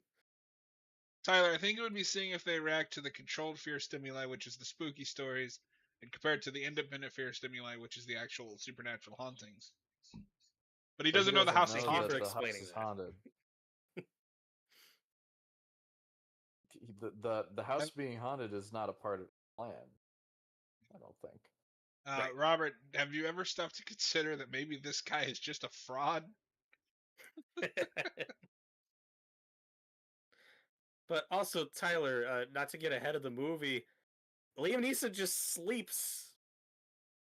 Like, he's not staying up. He doesn't have hidden cameras. Like, you're gonna see him just go to bed and just see what they're like the following morning. I'm like, what's the experiment? I thought you were gonna end that How does thought he with cont- Liam Neeson just sleeps. He Full does. stop. Oh, look. For the rest of the movie, Split diopter shot. Oh. Homage? No. But there's nothing in the background. You do a split diopter shot because you're focusing on two different. What? We just really want to focus on Liam Neeson's How are you face. just going to bed? Robert's losing his mind. He's turning into Daffy Duck. It's Wabbit the- season. Yeah, but it's like, yeah, like, well, you're not gonna have like hidden cameras, which I know is unethical, but like, the other people aren't even trying to go to sleep yet, and he's like, "All right, I'm out. See you guys in the morning." Robert wants him to be like Lex Luthor on Smallville. Oh, and doesn't everybody just bring a baseball glove? Just wherever. Okay. Baseball fans do. Oh wow, I can't go anywhere without my lucky mitt. Yeah, like, do you guys think the movie is leaning more into Owen Wilson being comic relief because he's Owen Wilson and was cast, or do you think that was like always their intention in this version? I 'Cause feel like can't you tell. cast Owen Wilson if you want that character to be the comic relief. I cannot think of another horror film that he has ever done. Anaconda. Yeah, Is he that's in true. that? He's an anaconda. Yeah, he dies at the beginning. Did that come out before And he- this? I think it might have. Yeah. Do you guys think Theo's interested in Nell? I can't tell. The movie's being really subtle. I think they're just friends, dude. You're reading too much into it. Oh, they're like sisters, right? Yeah, they're like sisters. I just think you're reading too much into it. Alright, Okay, gotcha. yes, this did come out. That did come out 2 years before. I forgot he's in that. I haven't seen that in a long time either. When are we gonna do our Anaconda commentary? After When the the new one remake comes comes out. out, and we Yeah. can add it to the wheel. That is such a weird pitch for a remake too. I know. Like, who asked for the meta remake of Anaconda? Okay, this is part of the set design I question. Like, why are there fucking like wooden stalactites hanging over the bed? I don't want that shit to impale me in my sleep. Like, what are we doing? But it's trying way too hard to be scary. It's modern art. Oh, the faces moved. That's scary. I feel like they're focusing more on looking cool, looking scary. Right? I mean, I don't know. I don't even know. Well, you if also the haven't seen the rest of this intention- movie. Well, yeah, I haven't, but I don't even. So far, I don't even know the intention to try so hard to be scary as much as it is Guys, to. today is a very sad day. Multiverses has closed down and is delisted permanently. I know Oh, no, nobody I never cares, downloaded it. but That had Oh. everything to do with the haunting. Oh, this is the best scene. Owen Wilson just got jump scared by Liam Neeson. Watch his reaction. He just bumped into him in a hallway. Oh man! Oh, oh! He's still thinking of it. He bumped into a guy in a hallway. Oh. Oh, I almost had a heart attack. Walking. Are you okay, Owen? Do you need to leave? Do you need to go to the hospital now? Are you about to have a heart attack? He's still out of breath. What is this scene? Oh yeah. Oh. jeez. Like, I want to know what the script version of that scene looks like compared to how Owen Wilson performs it. Like, what was the direction of that scene? It's like the first time he's ever been scared by anything in his life. Oh fuck! It's Liam Neeson. Oh, fuck, man. Oh boy. Oh, wow, I'm in a creepy house and I got jump scared. Oh, wow.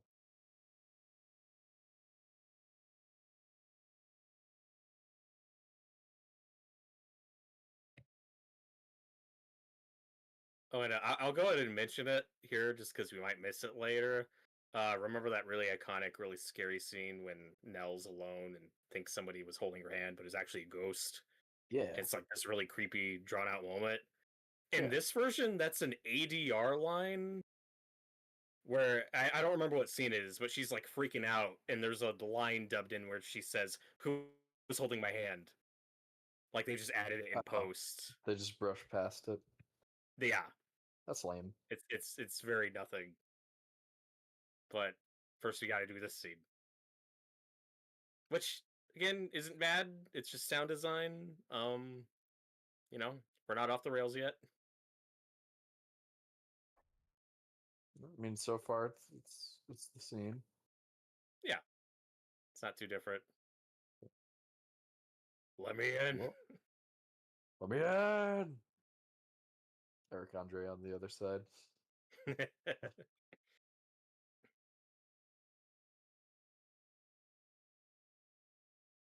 Like I said, a big part of what makes that first movie work is the sound design. Yeah. So far, the sound design in this is not bad. And It's all right. and here we got to add CGI breath because they're cold. Oh God. It's not even bad. Just stop drawing attention to it. Okay, I've been able to see my breath like when it's cold. It is It not doesn't look that like that. strong. They should be like dying of hypothermia right now. Oh, okay. I hadn't noticed this before. What's with the Egyptian Sphinx head behind her? Like that doesn't match the rest of Robert's never met an eccentric artistry rich in this movie. person confirmed. No, Robert, this is a Resident Evil house. That's true. Well, there's an idea this one presents that I do like with Hugh Crane, the ghost in this version. The idea is he couldn't have children, he went crazy, and he just kept building more and more of the house, just adding on to it. Like, that's a cool idea to expand on. There's that really famous mansion. I don't remember what the name of it is, but the one that, like, is just unfinished and has, like, that architecture that just doesn't make sense. Like, rooms that go. Like, and I think the owner was somebody who, like, went nuts. So I think that's a cool take for a haunting adaptation. That's just not really what the set design matches. Like it's too uniform, and I don't know. It's like it's just not creepy. Yeah, I mean it's bigger, but Like it's bigger, it's not effective. and it's lines like that where I'm like, I can't tell if that's written to be a funny line, or I can't tell if the character Luke is trying to be funny, or if he just sounds funny because it's Owen Wilson. Because what he just said was, "Oh, I didn't hear the noise. I just heard you shouting, 'Luke, help me, Luke.'" And I can't tell if the character is making a joke or not. It's just funny because it's Owen Wilson. Yeah. Wow, I got screwed on the I got room. We should have been counting how many times he says "wow" in this motion picture. I think I've already lost count. He said "wow" in his first scene. It wasn't ghosts. It was the pipes. It was the creepy loud pipes.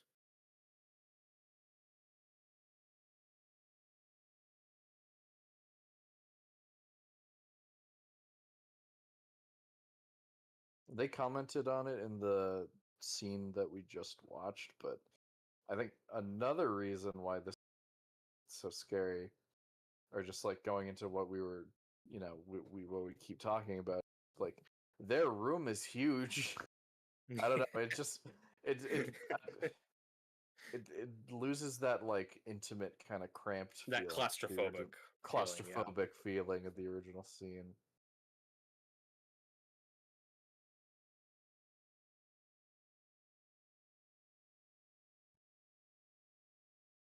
You really didn't hear anything? Nope, I was asleep. I was fucking sleeping.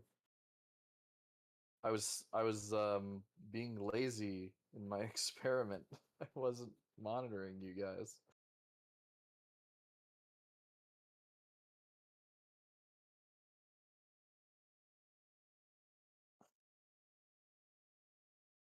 I hope a spooky ghost doesn't show up. I sure hope that wind is friendly.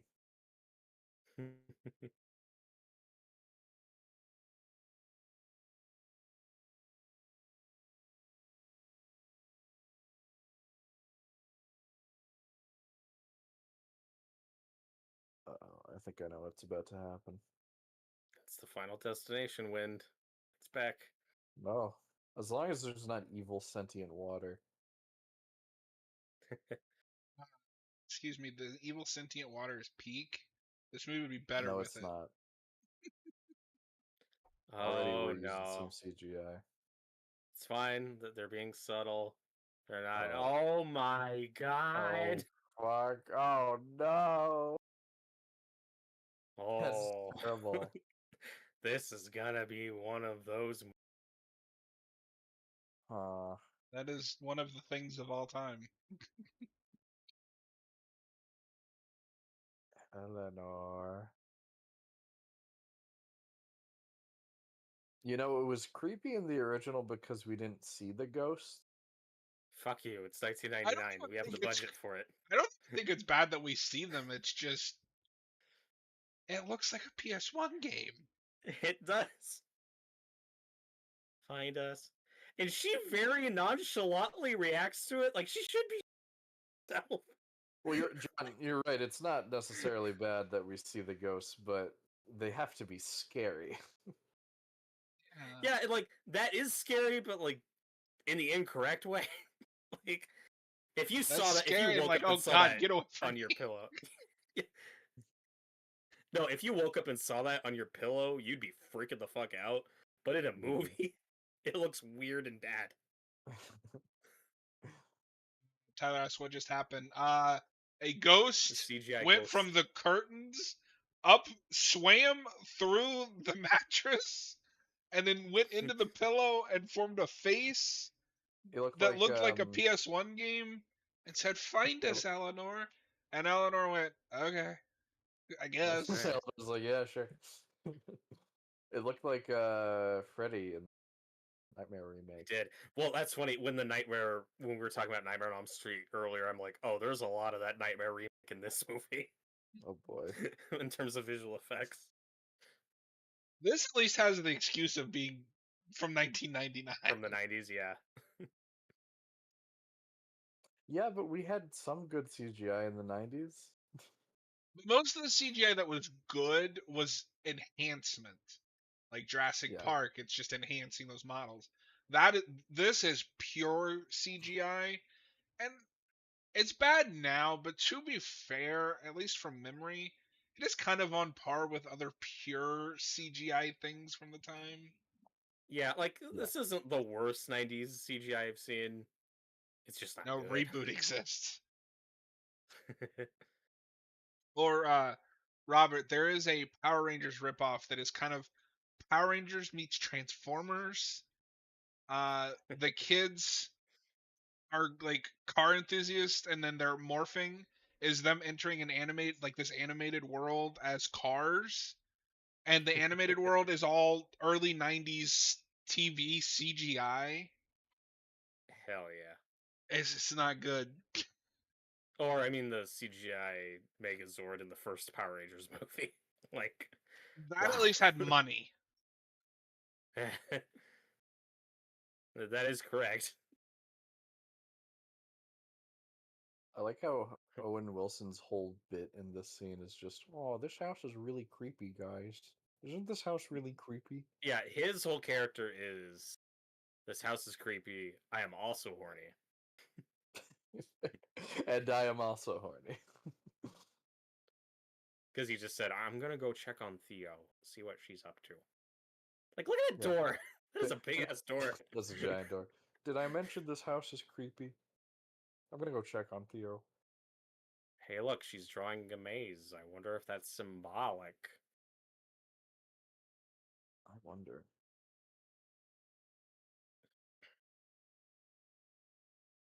The subtitles just said clinking intensifies. I love that. And like I said, I think Lily Taylor is a really good choice for now. Most of the casting, I think, is solid. Whoa. I even think Owen Wilson is good casting. He's just being extra Owen Wilson. He's being extra, and you don't want that in a horror movie. Like, that's the problem. Like, you can have comic relief. You need to know when to play it and when to dial it back. He is just Owen Wilson at an 11 for his entire screen time. Yeah, that's a problem. Like, I didn't see anything.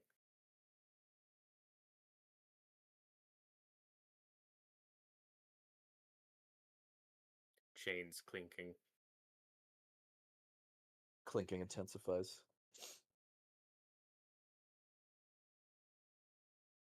Do you like my denim? I think it's pretty cool. Oh my god. One day I'm gonna play a talking car. Ka-chow. Not a shitty movie. People are gonna debate over the quality of my movie in an internet live stream. Oh my god, is Owen Wilson doing commentary on our commentary of his movie? Yes. Oh my god. It's so meta. Santa? Oh, fuck. That wasn't Santa, that was Krampus. What is this? It's just a swinging thing. Yeah. Everybody has one of those. Have you ever owned a house? You know that Victorian mansion that has the giant fucking pendulum in the middle? That's an homage to Poe, you know. This movie's looking at the classics. Oh, yeah. Yeah. I remember that scene in The Owen Wilson Raven. has less of a reaction to this than bumping into Liam Neeson in the hallway. I do That's 'cause remember Liam this Neeson's chimney scene. scarier. Oh god, what's this? Oh no. What I found it. It's called Vampires. So half of the show just looks like that.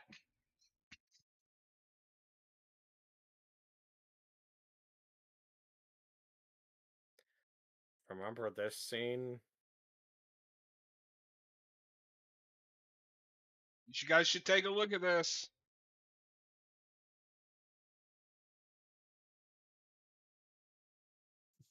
What does that mean? Is there someone in this group named Eleanor?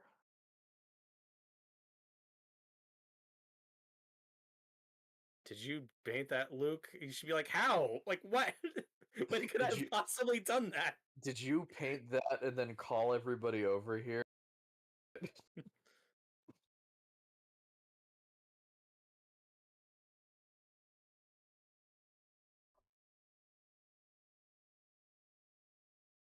When could any of us done this?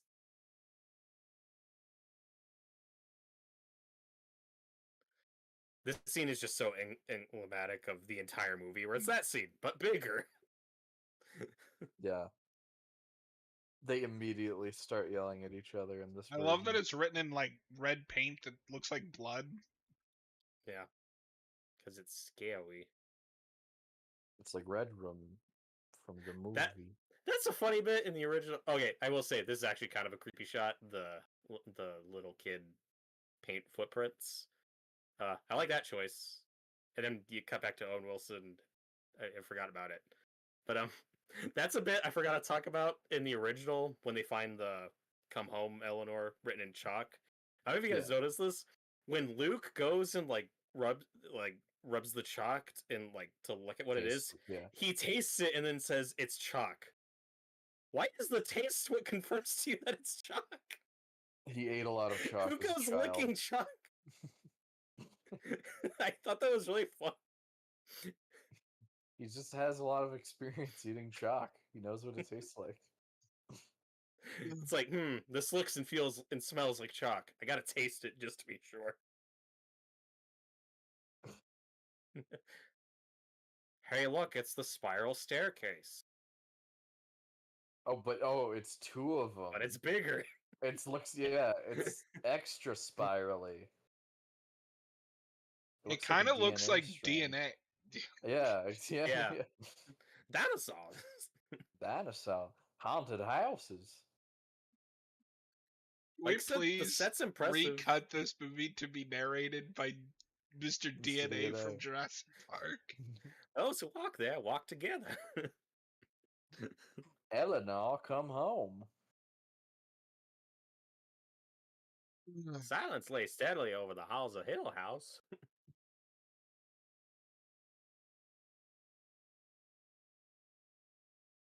Yeah, and I do think, I think Lily Taylor's good casting. I think her descent into madness is really rushed to this.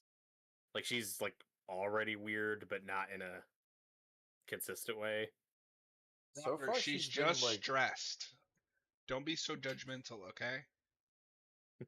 So far, she's been, I guess, for a lack of a better term, more normal.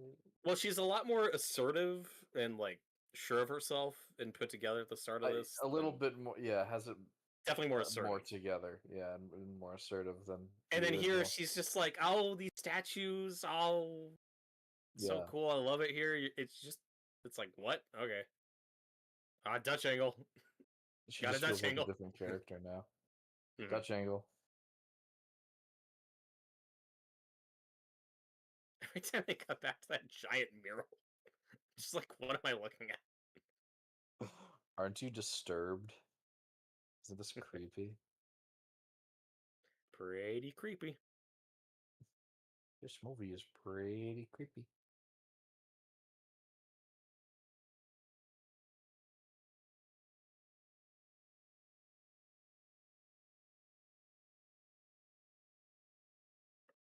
Would you guys want to see someone? And you probably not because we already have the Flanagan version. But would you guys want to see someone try to make this a movie again? Like this version? Like like the original version, like just the story. Just readapt the book. Yes, I wouldn't mind Similar another book, movie. Yeah. Yeah. I think you can find that good blend of still being suspenseful and psychological, but having more on-screen ghosts, like Flanagan does. I think you can find that right balance for a movie. Yeah, I don't know. I don't think I need it at this point, just because we have the Flanagan version. But Oh, sure. It would depend on the director and the intention, but yeah, I wouldn't mind another. Like I said, it's nice that we have that Netflix show just so that this isn't the last stamp we have on it's that funny. book. It's funny you ask that. I wasn't joking when I said give this to Raimi. I want to see what he does with it. oh, You'd make a really fun one. Yeah, I don't know. My thing with Raimi though is that he would make it really fun. He would make it good. Well, he would make it fun, but the that's original story. You're saying the same thing I really, am. He would make it good. But the story is really bleak and depressing. I mean, have you seen Drag Me to Hell? That's a happy ending. I don't know what you're talking about. That movie's funny though. But it's also really bleak and depressing when you think about it. Noah would think that movie's has a happy ending.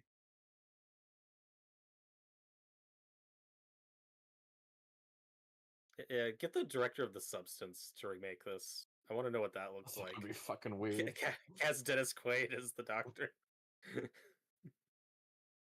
He's just chowing down on shrimp the whole time.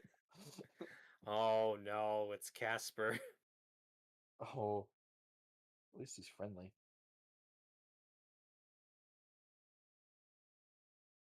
How close to this was that the live action Casper movie? pretty close. Was that the same year? No, Casper was before this. I think that's like Okay. mid-90s. Yeah, I don't know. The people who made Talk to Me, if you want like the Yeah. dark, bleak version of this readapted, that would be my pick. That would be great. I think they nail it. That's a creepy movie. They got a new movie out right now. I want to see it. And Flanagan's show, I will say, I think for me is the scariest version of the story. Like it doesn't have the bleak ending, but that's a scary show. Like it's very creepy. effective. It's pretty creepy. Like the one thing I would definitely borrow from that in another movie would be like the secret ghosts, the hidden ghosts in the background.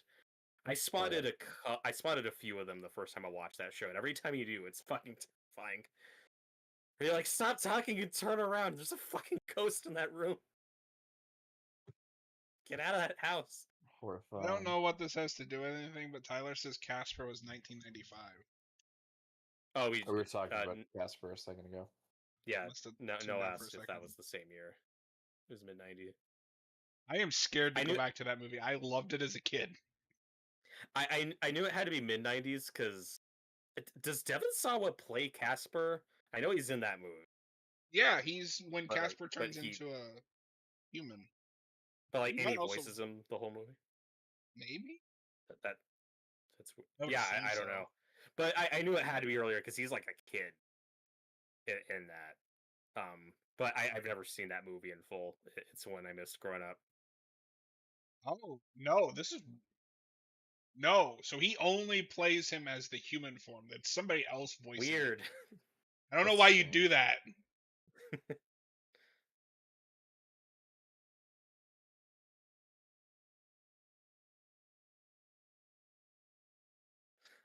That wasn't blood, Eleanor. That was paint. Oh, that guy, Just that kid, crimson paint. whoever it is that's voicing Casper, went on to voice him in the spooktacular new adventures of Casper as well. Oh, good for him. That's a franchise that's just dead, right? Like, I don't think we've done Right, anything yeah. with that in a long time. Yeah, it's. We could all use a You're kind of franchise about a scaring dead me how child. close you are to the camera. Yeah. No. Ah, Jesus, Dial what are you back the showing wide me angle here? lens.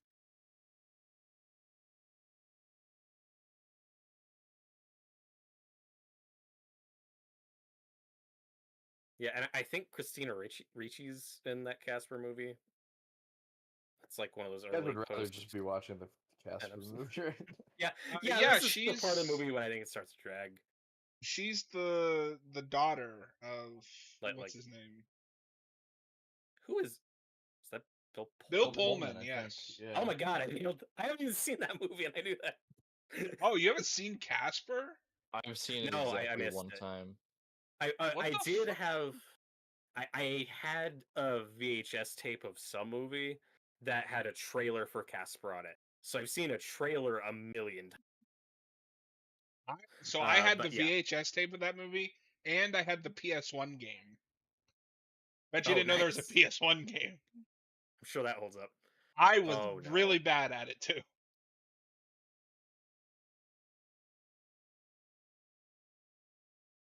Oh god, her hair is CGI.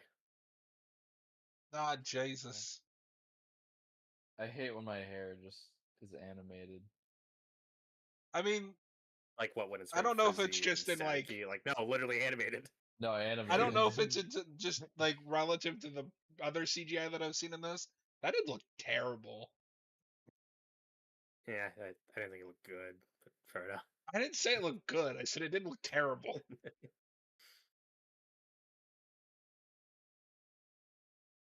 High praise. It did not look terrible. So I mean, John, after are you that still head putting in the this over? pillow. John, are you No, still putting this this over it's the really original? You slowed kinda- down. Yeah, it drags hard in the middle.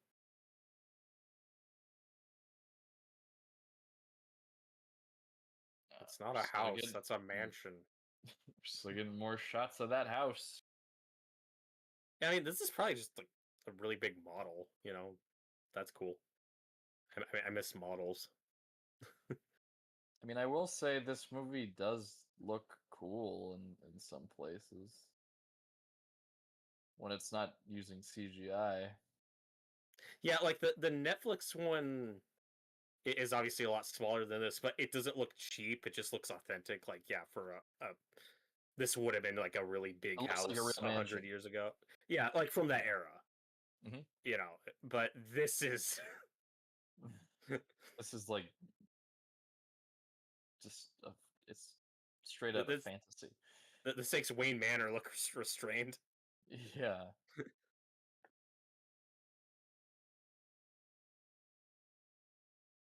I mean, it's kind of a fun idea, but it's not scary. I think there's Right. It's like, yeah. there's only so many ways we can just say it's not scary. But Yeah, it's like what is the mission state? And that's what is frustrating about watching this is I can't tell what Jan de Bont's trying to make, you know, like I'm not getting what I he's feel going like for. just based on his other movies, he's going for spectacle. That like he's a spectacle director. Yeah, but we're also an hour in and it's still taking its time, which isn't a bad thing for this material, but it's not like a wacky haunted house movie yet. Like we're still building to that stuff.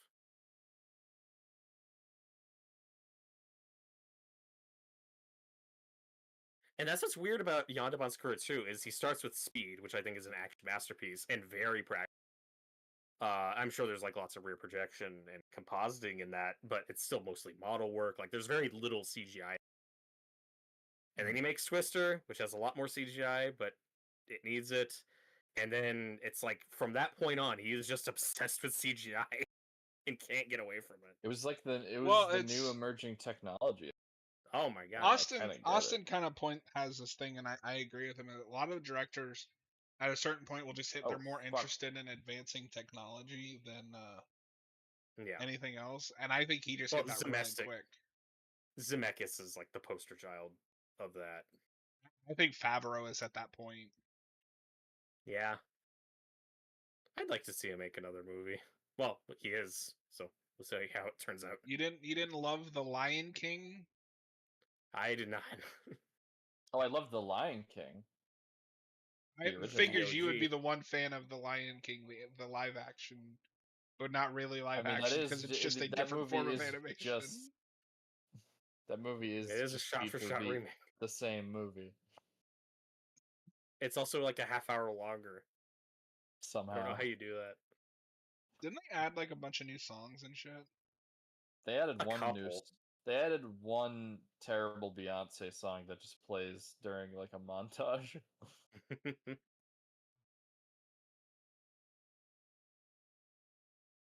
No, and they even shortened some songs. Like "Be Prepared" is 2 seconds long.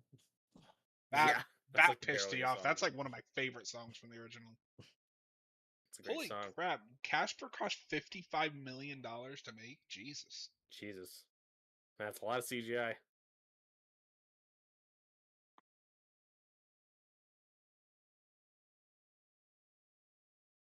Aren't you investigating?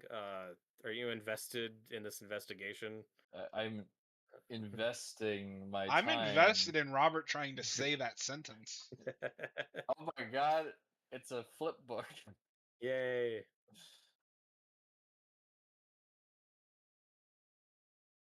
Ah, this movie's broken me. This the people who I built this will house put were my foot animated. down though. This is better than the Fog remake. It is. That's a hill to die on. That's where the bar is. It's down here.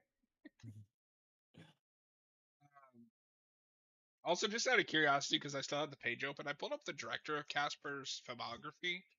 That was his first film. He's a TV director. He's still working. Okay. He Yeah, just good for directed him. an episode of that new Matlock show that Cap was talking about. Oh, interesting. Oh no, he directed episodes of that Charmed reboot. Well, we can't all be winners.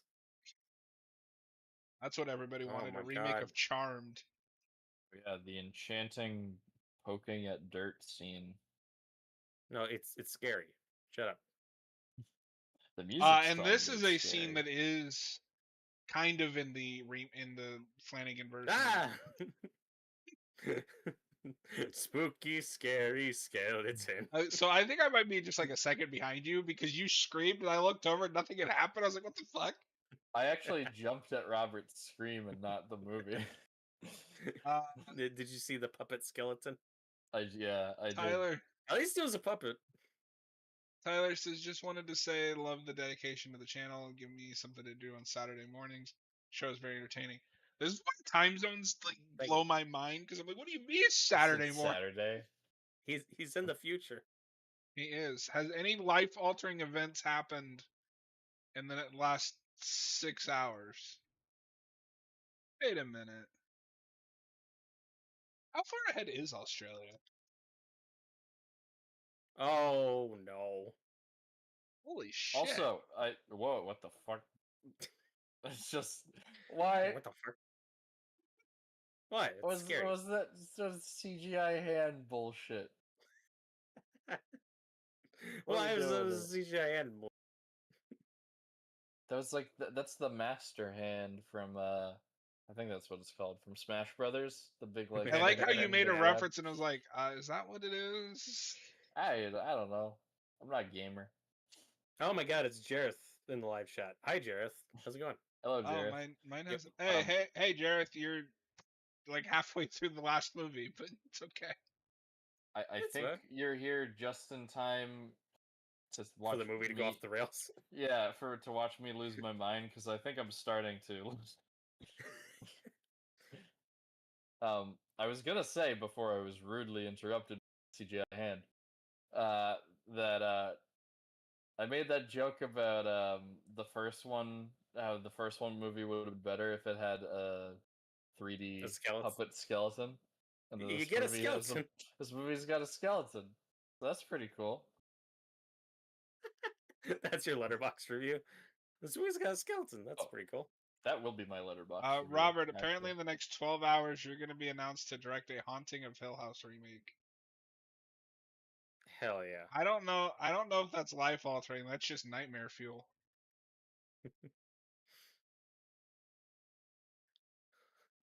Tragedy struck the Haunting of Hill House production when the director, Robert, ate one of the crewmen named Noah. He completely snapped. Making He kept going on and on about being trapped in a haunted house with no food. Yeah, I said Making- Wendy's was down the street. making Hugh Crane an outright There was- villain in this version is weird. It is weird. I was gonna say that's like what is interesting about like the three adaptations we have closest to the book, but it's how the original owners of the house are handled. Like the first one is just this rich family that just like died one by one mysteriously. Here, Hugh Crane is like a straight up evil villain child murderer, and it's like what we hint at is like horrible and disturbing, and the movie takes no time to explore it or dwell on it. Something I am noticing, I think, is because the Haunting, the original movie, and to some degree the book, I don't think is a traditional narrative. There's not really a villain unless you count Yeah. the house. This wants Right. to be a traditional narrative. We need a villain. We need a hero. Oh yeah, yeah. Because Yeah, we're making and Eleanor way more sympathetic than she is in the original. yeah, and in the We're giving Netflix like a clear villain here. and in the Netflix one with the hills, it's like they have their own ways of how they all died. Like the original owner Hill, like he went fucking nuts and like buried himself. He bricked himself in the basement and just suffocated to death Crazy. down there. Yeah, He bricks himself. don't do that. Don't. And then this is the part of the movie when the doctor is like, "I'm pulling the plug on the experiment. It's gone too far." It's like, what did you think was gonna happen? Whether those or not, he's like, "Oh," Okay. it's like, "Uh-oh, she's freaking out." Okay, never mind. First of all, what was your experiment? Second of all, What was the hypothesis? yeah, Of course, pull the plug.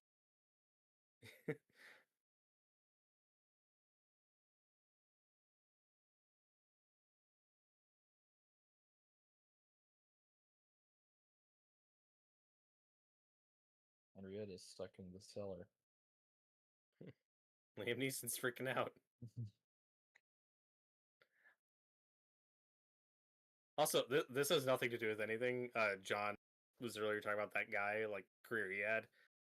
Is something funny about this coming out the same year as The Phantom Menace? I don't know why. So, a strange time for Neeson's career. Jareth says Theo, back off! Like, she just kissed her on the head for... No.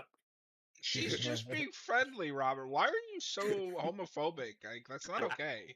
What's a kiss on the forehead between friends?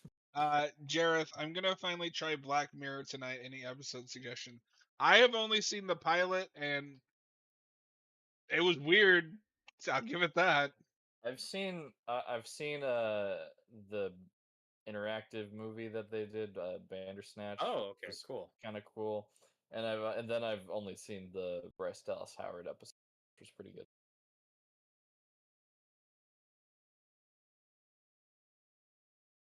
Oh fuck, the CGI breath is back. Bah.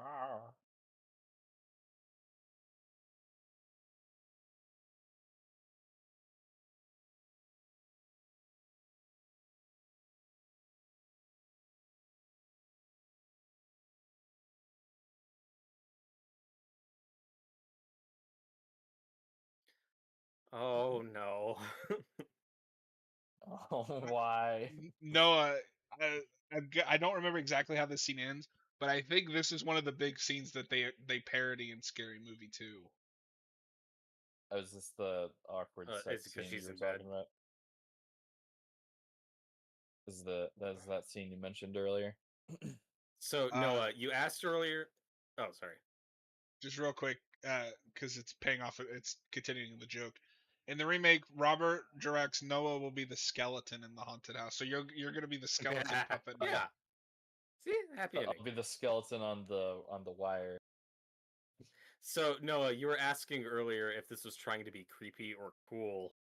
Yeah. The big eye windows, I think, are trying to be creepy. But it's not. That's just... It's Oh, wait, goofy. that was the ADR who's holding my hand. Yeah, She just it's said it. nothing in this. Yeah, they really brush past that. It's like obligatory, like, oh fuck, we forgot to do that scene. We gotta put it in. Although I wonder, even though this is a PG-13 movie, I wonder if this would be scarier if you're like a little kid watching this. I wonder Yeah, if maybe. this is like a horror movie for kids. That's one of the dumbest lines in this movie. You will not hurt a child. Bitch, they're already dead. They're ghosts. You will not hurt a ghost child. Well, you know, this was rated PG-13. Yeah. Like, you might be right. If you show this to a 4-year-old, it'll be scary. Good job, movie. It seems like I don't know what you guys are talking about. Making a horror movie for children, but I don't think that was the intention. No, I do think so.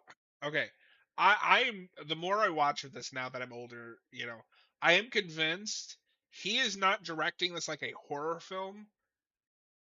Any of the horror from it is in the editing and the score, or that's trying to be. He is directing a spectacle movie because that is what he does. That's what he likes. I mean, you know, Twister is very spectacle. That's like a big blockbuster movie. But it's still like a slow burn. Like we're just now getting to that crazy stuff. stuff. But I mean, that's the script before it's the direction. That's fair. Jareth, Ghost Child Lives Matter. Robert just hates everyone. Like, he's been complaining about the children, about the gays. It's very... The gays? Well, Theo's technically bisexual. Get it right, John. I'm not the one that ran on a rant about a forehead kiss earlier. Get out of here. The buys, please. Oh my god, she's what? What? I had nothing. Oh God. Oh How do my you god, respond to this? the mirror is smiling at me. What the fuck is happening? Oh It's going off the God, rails. the CGI. Is this how the director of Smile got the idea? Yes. He saw her smiling in the mirror and like, smiles are creepy. God, Oh, that uncanny in her face. Both of those mirror shots was.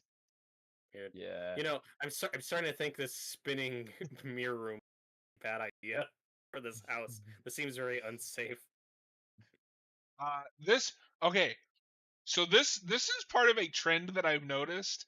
Whenever we remake something, one of the monsters or villains has to be just really horny, and this continues that trend. What is happening? I What the fuck is don't going like on? the implications of that. That is a choice. What Oh am I no, watching? I don't want to be pregnant. I don't want to be. She sees herself pregnant and goes, "Oh no!" Oh, it's back. The curtain Why would ghost you is stop back. to look? What's wrong with It's you? Casper. She's just talking to Casper. Like you said, it's this weird thing where the effect ruins it. But if you're there and seeing this for real, like this is the scariest thing in the movie. But it's also executed terribly.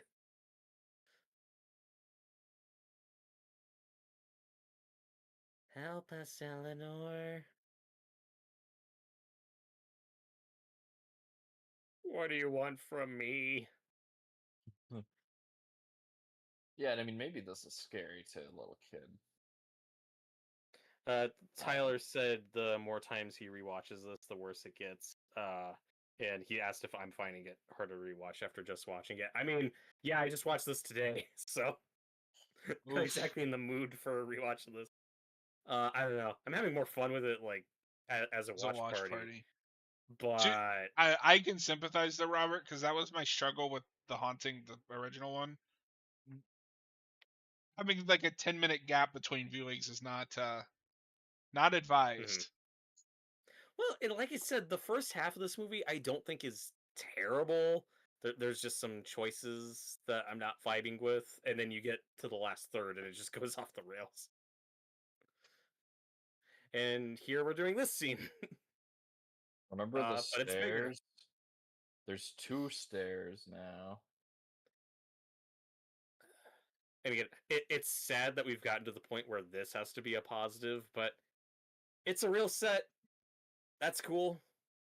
Yeah, this movie Um, isn't 100% CGI. yeah, If it was, like it would that. Like look awful. that's a practical stunt. That's fun. Although I was saying this was easy to get through, there's also still 30 minutes left. I don't know. Like, I'm not saying this is in all seriousness, the original is better. This has went by faster for me.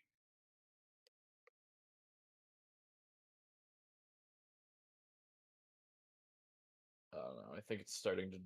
It was dragging a bit. I think in it the drags middle. in the middle. Yeah. I think it's about to pick up. I think It's it's getting because even when weirder it's now. dragging, we're still like making fun of it, which just makes it go by faster. Yeah. Yeah. The children need me.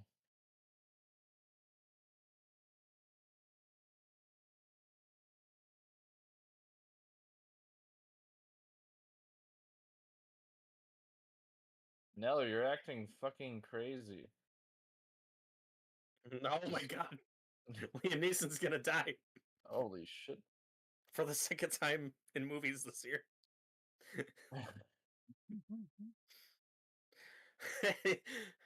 Eleanor, please train the boy. He is the chosen one. train the child ghost. Who will bring balance to the Force?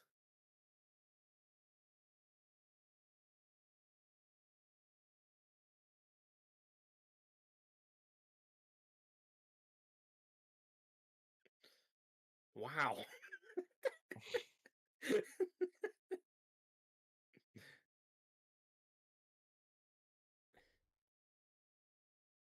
Every time we cut to Owen Wilson, it's just a knee-jerk, funny reaction. You can't help it.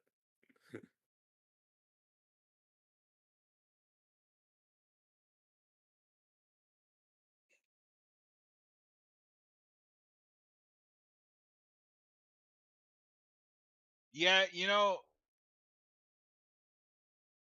At this point, you leave, right? yeah. Not plastic up the windows.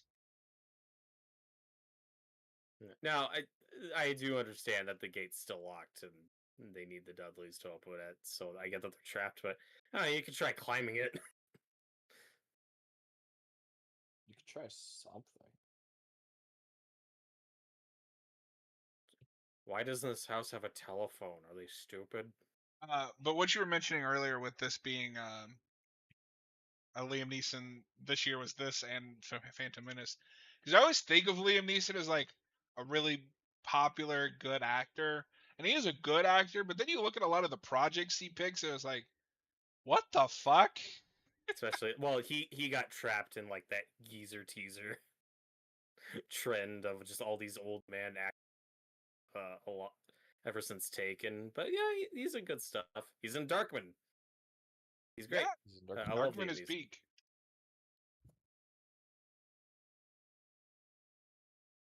and he's gonna be in the Naked Gun reboot, which I'm worried about. Oh fuck! What the hell? Fuck, he's What? getting drowned by Kool-Aid. Oh yeah! Did this ruin Catherine Zeta-Jones's career? Is this I before or don't think after so. I don't know. Zorro? This is after Zorro. I think she was fine after this. Let's see. She was still working. Maybe not as much. I don't know. Oh, fuck off. I was curious about it. Okay, so unsurprisingly, talking about Roger Ebert earlier, this is a horror film he gave a positive review to because he liked the production design and the effect. Thought it was interesting. People Ebert, wonder why I known don't. for his horror takes. I don't know. Maybe it's because as a kid, I got into Friday the 13th really early, and I watched like a lot of documentaries about that. And then I saw his opinion on those. I was like, what the fuck? What's wrong with this guy? I've never given much stock to his reviews, other than just some of them are funny. No, he was a good writer. Just did And not I haven't But yeah, understand horror horror. is the genre he just Yeah, notoriously weird about. but most critics Um, were like that during that time too, not just him. Yeah, but okay, so one thing I was curious about, this movie was nominated for a bunch of Golden Raspberry Awards. It didn't win any, but was nominated for a bunch. The only acting nomination it got was for Catherine Zeta-Jones for Worst Actress. I think that's harsh. I don't think she's bad in this movie. I mean, those I have Golden issues with the Raspberries have the same problem that the Oscars do, yeah, that they always nominate the wrong things. yeah, Yeah. and the popular. Yeah, I don't think she's bad in this at all. I think it's just the script is obsessed with her being lesbian. Being very, very, very horny. Tyler asks, have we added the Wolfman? No. Which remake? He suggested a We've triple talked about feature. Fuck that. Oh. John, is this the scene that's parodied in the Scary Movie too? Because I could see. I mean, I kind of, yeah. Like I said, it's mainly just the ghost is evil and horny and has sex, but not with the woman that he actually wants, just the first woman available. This ghost might be horny. I don't know what that No, pregnancy this vision ghost was is about. horny. I mean, did you see that mirror scene?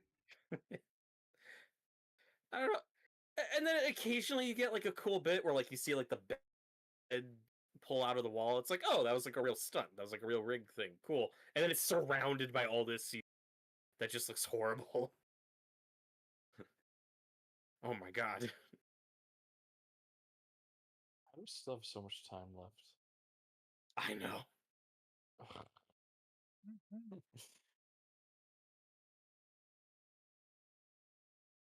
Yeah, at this point, fuck being the gate being closed. You just get the fuck out. Get the fuck out of here. But they have to stay to help the children. And to his question earlier, I know after this, Catherine Zeta-Jones does Chicago. Somebody, That was a yeah, big hit. Tyler I've never brought seen that that up. movie. Oh, okay. Yeah, and I think Mask of Zorro was like a year before this, which is great. I mean, I guess if you guys want to add the Wolfman, the problem is I don't like any of the actual Wolfman movies. Well, we've done Dracula, and we've done. Well, no, I guess Frankenstein's on the wheel, right? We haven't hit Frankenstein yet. I don't know if I did it Because put it on the wheel because we just Probably not. did. well, we did the 90. Well, we did the 90s Dracula and Frankenstein together, but we also did the Universal Dracula and the Hammer Dracula. And with Frankenstein, we were gonna do Universal Frankenstein and Hammer Hammer. Frankenstein. Yeah, so if that's not on the wheel, it should be. Wolfman, we'll put on the back burner. That's not a Robert, priority. stop adding things. Okay, so Frank, I'm gonna put this in a notepad because I'm gonna add all these after because I want to give the movies that we have on here a chance to get landed on first. Oh, totally. So Yeah, that's fair. Frankenstein, Noah, what was the other two? I don't remember. Fuck The you, Noah. Fly should be on there, The Fly. and then The The Fly 13 Ghosts. The Fly is The on there. Thing and 13 Ghosts. yeah, those were the ones we talked about. Oh fuck, he's gonna get Final Destination. Oh, House on Haunted Hill. Okay, and there we go. We just added 4 more to the fucking list. Hell yeah. And I'm like, Noah, shut up and watch the movie. You should be scared. I'm not. This movie's not scary. This movie's not scary. It's not. I don't care who I offend by saying that.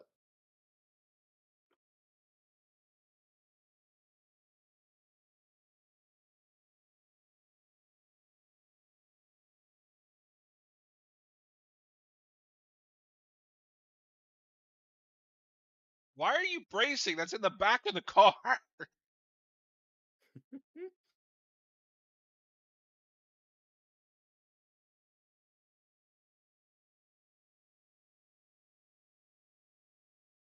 Where's Nell? I haven't slept with her yet. No. Damn, the one that got away.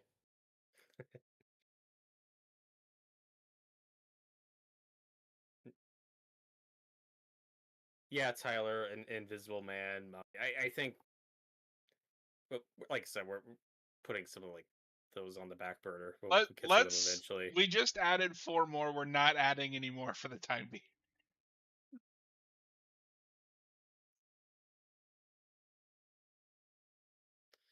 Nell's going crazy.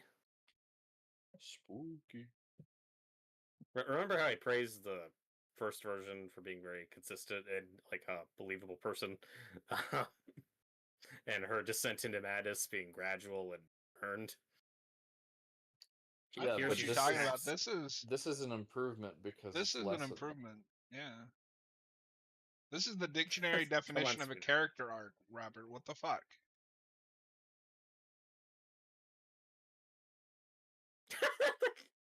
Theo's like, we're gonna go to your apartment, just you and me. I'll put some music on, buy some wine. Luke's like, hey. Oh, you got candles. Why aren't I invited? I want to get on this.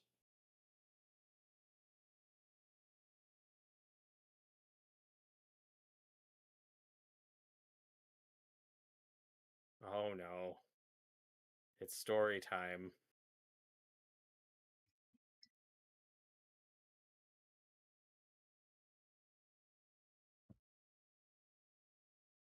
Oh no. Oh. Oh, there's a family relation. Yep. Uh, She's the great-great-granddaughter of Hugh Crane in this version.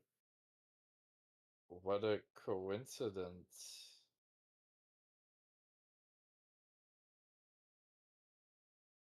Don't you love that twist? And This then was this was set up in exactly one scene. so what the fuck is up with that vision of the ghost getting her pregnant? What are we doing in this movie? This is like the Fog remake. Yeah.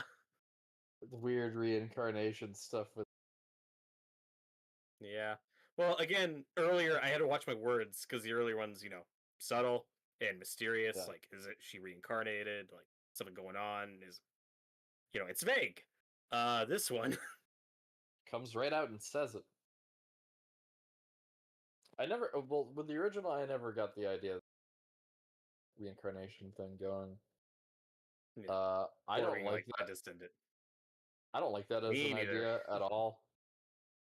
Why So I'm is it with glad that every Logan- ghost movie, that's what we go to? Yeah, I don't get it.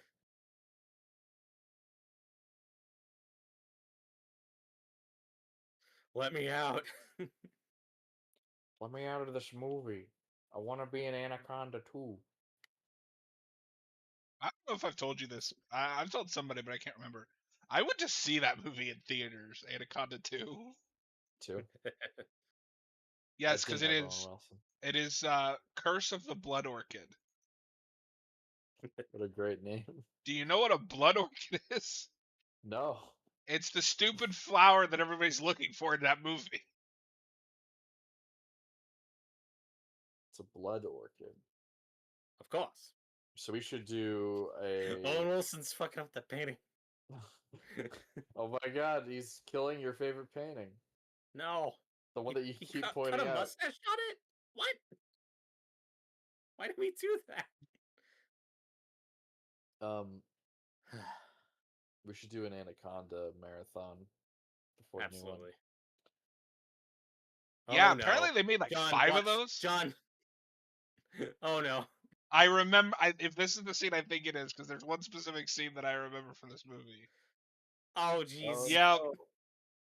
Oh, he's. Oh my god. Wow. Okay?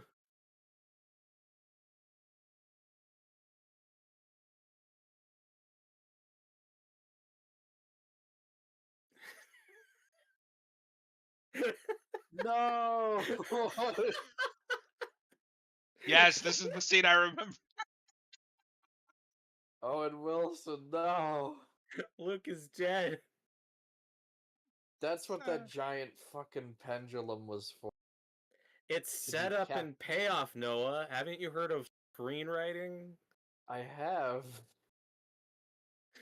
Oh god, that's like the most bloodless decapitation scene I've ever.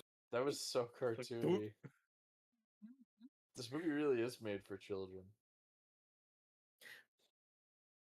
No, when I watched the original, I was just expecting for the character Luke die because I knew about the Owen Wilson scene in this version. Poor Luke. You're expecting Russ Tamblyn to get decapitated by a giant Well, and then thing. in the Flanagan show, they're teasing you that whole time that Luke's gonna die, and then he doesn't. Yeah. It's subverting this movie. Flanagan has absolutely seen this movie. Oh, definitely. Everybody's And seen oh it. god, oh the CGI statue. What are we doing? Like this is I'm looking the forward to movie's just off showing the you some rails. Resident Evil 4 as well, because there's some Resident Evil 4 in this. Except it'd be the other way around because that came out after. But Also, like the locket, it's like, yeah, we know. Is she learning anything new here?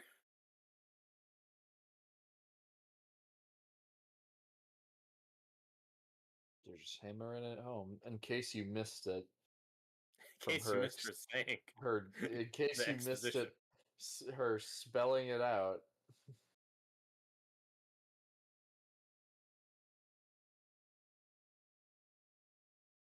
Tyler asked if there's any double features we'd use or skip on. We just I haven't guess hit one yet. I've For me, used mine, so I haven't used mine. I mean, I guess we'll find out later.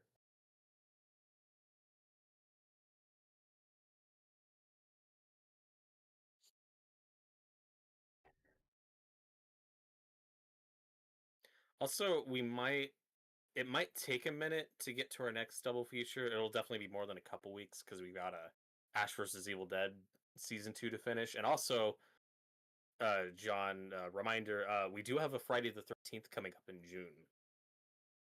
Oh yeah. So that'll be a Oh wow. Friday the 13th commentary priority. What was the last one we did before the last one we did was the remake and original double feature, but what was the Friday the 13th we did? Was that Jason Goes to Hell? maybe. Might have been. John's like, I don't remember. No, what was the last Friday the 13th we did? I think We've done 2, 9. the last one I remember was Jason Goes to Hell. I think it was Okay. Jason Goes to Hell because you and I argued for most of it because it's a shitty movie. It's a shitty That's not a Friday the great movie. 13th movie. Okay, scenes like this are weird because we've established that the ghost children are supposed to be good. So why are we still trying to make them creepy? Why are the ghost children like reaching toward her? Because they're spooky. Yes, it You was don't know, Jason. Robert. It was Jason Goes to Hell. Okay, yeah. Robert, Uh, you gotta understand. Once you become a ghost, you just act creepy. Like no matter what your That's true. intentions are. That's part of just the like rules. how you. It's part of doing it, being a ghost. you know, Oh no. What the so hell? I'm while I'm watching it, I'm like thinking, what am I going to give this on Letterboxd just for the ranking? This is still at least funnier than The Fog and Nightmare. Oh yeah. Oh no. This is better directed than the fun. I say during this scene. You say during this scene. And it's like, yeah, I guess that's technically true. This is one of those movies where I get why horror remakes had the reputation they had for a while, because like Psycho, this is just one of those shitty 90s horror remakes, but the trend hadn't started yet. Texas Chainsaw is what kicks it off. This is just one of those random 90s remakes, and oh boy. Oh boy, indeed. Oh, now she's gonna give him a talking to.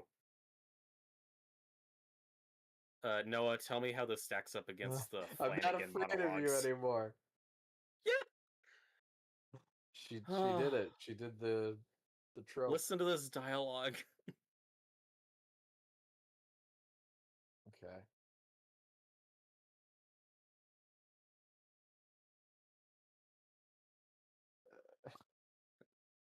Flanagan wishes he could write a monologue this good.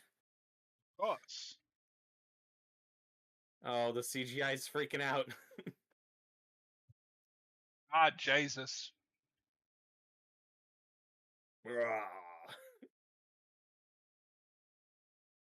This is so like big scale. It's about family. It's about family. That's what's so powerful about it. I need the review on this movie. Yes. Oh yeah, absolutely. I wish. Or revisit. They could do that now. Well, I'm family, Grandpa. I've come home. God. That's the thing. For most of this movie, I'm like, it's not good, but I've seen worse. By the end here, I'm like, oh, now I hate this. This is horrible. This is really powerful stuff. Whoa. I think Flanagan wishes he could write a monologue that good. But it's like he took the "it's about family" line and built a whole show around it and did it good. Maybe. Because that's literally what that show's about. I mean, I bet he's seen this. Mhm. I doubt he thought about this movie too much while writing that. Whoa. Oh, This is what Scary Movie is making fun of, because they have the shitty CGI ghost. oh But yeah. now that you know it in context, that's her grandpa, her great grandpa, and it wants to fuck her. Like, what are we doing? I don't. Okay, Oh. Robert, you're a Game of Thrones fan. This shouldn't be that weird for you. Robert, you're already a freak. You should be used to this. Oh no. Oh my god, she's a ghost. But she's a happy ghost. This is stupid. Like, that's the thing. For anyone who hates the Haunting of Hill House series finale, and I know there are people who hate that series finale. I'm like, I get it, but compared to this movie, Oh, come that on. is. Yeah, That ending's like masterful compared to this. I think I even talked about in our review slightly sappy at the end, but It's sappy. It's That's- not this sappy. that's nothing compared to this. Yeah, exactly.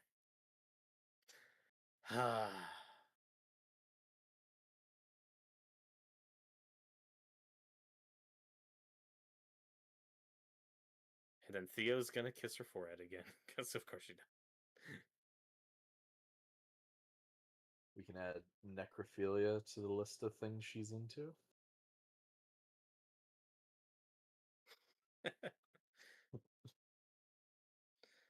Tyler asks if I'm adding this into my remake. Of course. Yes, because you know what his movie's about. It's about family. And God, that line, it's my family, Grandpa, and you can go to hell. Somebody wrote that in a horror movie. And she had This to is- say it. It's that line that made Stephen King go, "Fine, I'll do it myself," and went to make Red Rose. Probably. Or Rose That's Red. what's really funny about this too. Like, again, talking about in the original how fragile, tragic, complicated character. This is the 90s girl power version of it. Yeah.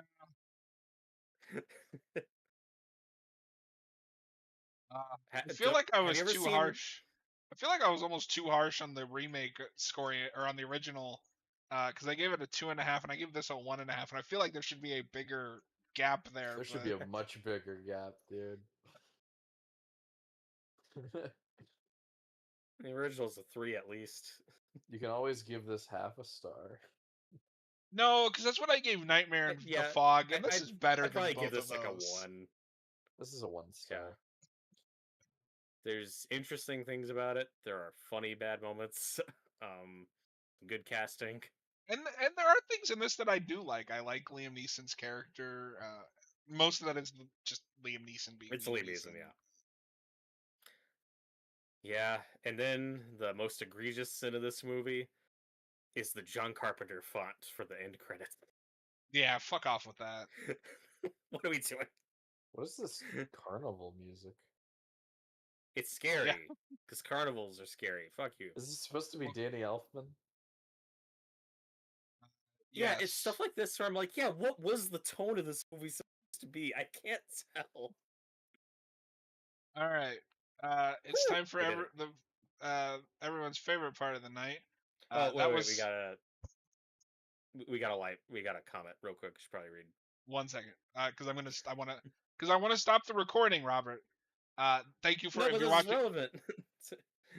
Okay. It's okay. Slasher Fred just popped up in the live chat. Hello, Slasher Fred. He said, "I think what made the original Hauntings classic is how it came out during the Hays Code, and there's implications and talk about the implications of two characters being in a relationship. Like, yeah, that's definitely one of the elements we talked about. That's subtle and surprised they got away with it. And yeah, like there's I think the subtlety of that movie is one of its strengths, and this one is very unsubtle, which could be fine, but Mhm. it's a very wacky, over the top movie. A Jan de Bont motion picture. Yeah, that Peak, was one of the motion peak with pictures speed. of all time. Well, It sure was. Um, Noah, aren't you glad you watched it? I was just about to say I'm glad that I watched the original '60s The Haunting. I I can say that I've watched the '90s one now. You I can don't know say if you I'm watched. glad. I don't know if I'm glad about that, but I can say that I've watched. okay, so real quick, so I can stop just the recording, not the stream, the recording. Thank you for watching our commentary on The Haunting, 1999. If you're watching after the fact, and we'll see you guys on the next one. If you're See ya. watching live, now we can continue our chat, and we're going to spin the wheel, which is everyone's favorite part of the show, especially Noah's hoping Noah's. for the Apparently, fly. I'm hoping for something good. Yeah, Noah's hoping for something like The Fly. I'm hoping for Texas Chainsaw. John's hoping for Hellraiser, like always. Let's see all of us be disappointed. Yeah, maybe I'll use a skip tonight. We'll see. Yeah, you could. God damn it. Uh-oh. Oh no. I'm waiting to catch up on the YouTube stream. Yeah, I'll wait for the stream to catch up. Let's see. What do we got here? Let's see what we got here. Oh, Piranha. You had a bigger reaction to that. Don't you like Not- their Piranha remake? I thought he liked I Piranha didn't 3D. say God damn it because I dislike it. I like the remake quite a bit. It's like that's not what any of us wanted. Yeah, of course. I'll I wouldn't take have it it any though. other way. I'll take Piranha. Yeah, it's fine. John's like, fuck you. Use your respin. I don't think that's worthy of a respin. No, yeah, it's not. It's summer. It's good time for a summer horror double feature. All right, so next week we will either be doing Ash vs. Evil Dead, the back half of season 2, or Hellraiser 3, depending on how things, what we decide. June 20th is a Friday, and Austin pointed out is the whatever anniversary of Jaws. So let's try to leave that open for that. Okay. So that is coming. Well, I thought we might try to do something with Jaws on 4th of July, just because that's when that movie that's a good set. backup plan. Well, I think he mentioned June 20th because that's when that movie came out. Mm-hmm. So I mean, I'm good with either one. But I wanted to throw that out there. We can talk about it.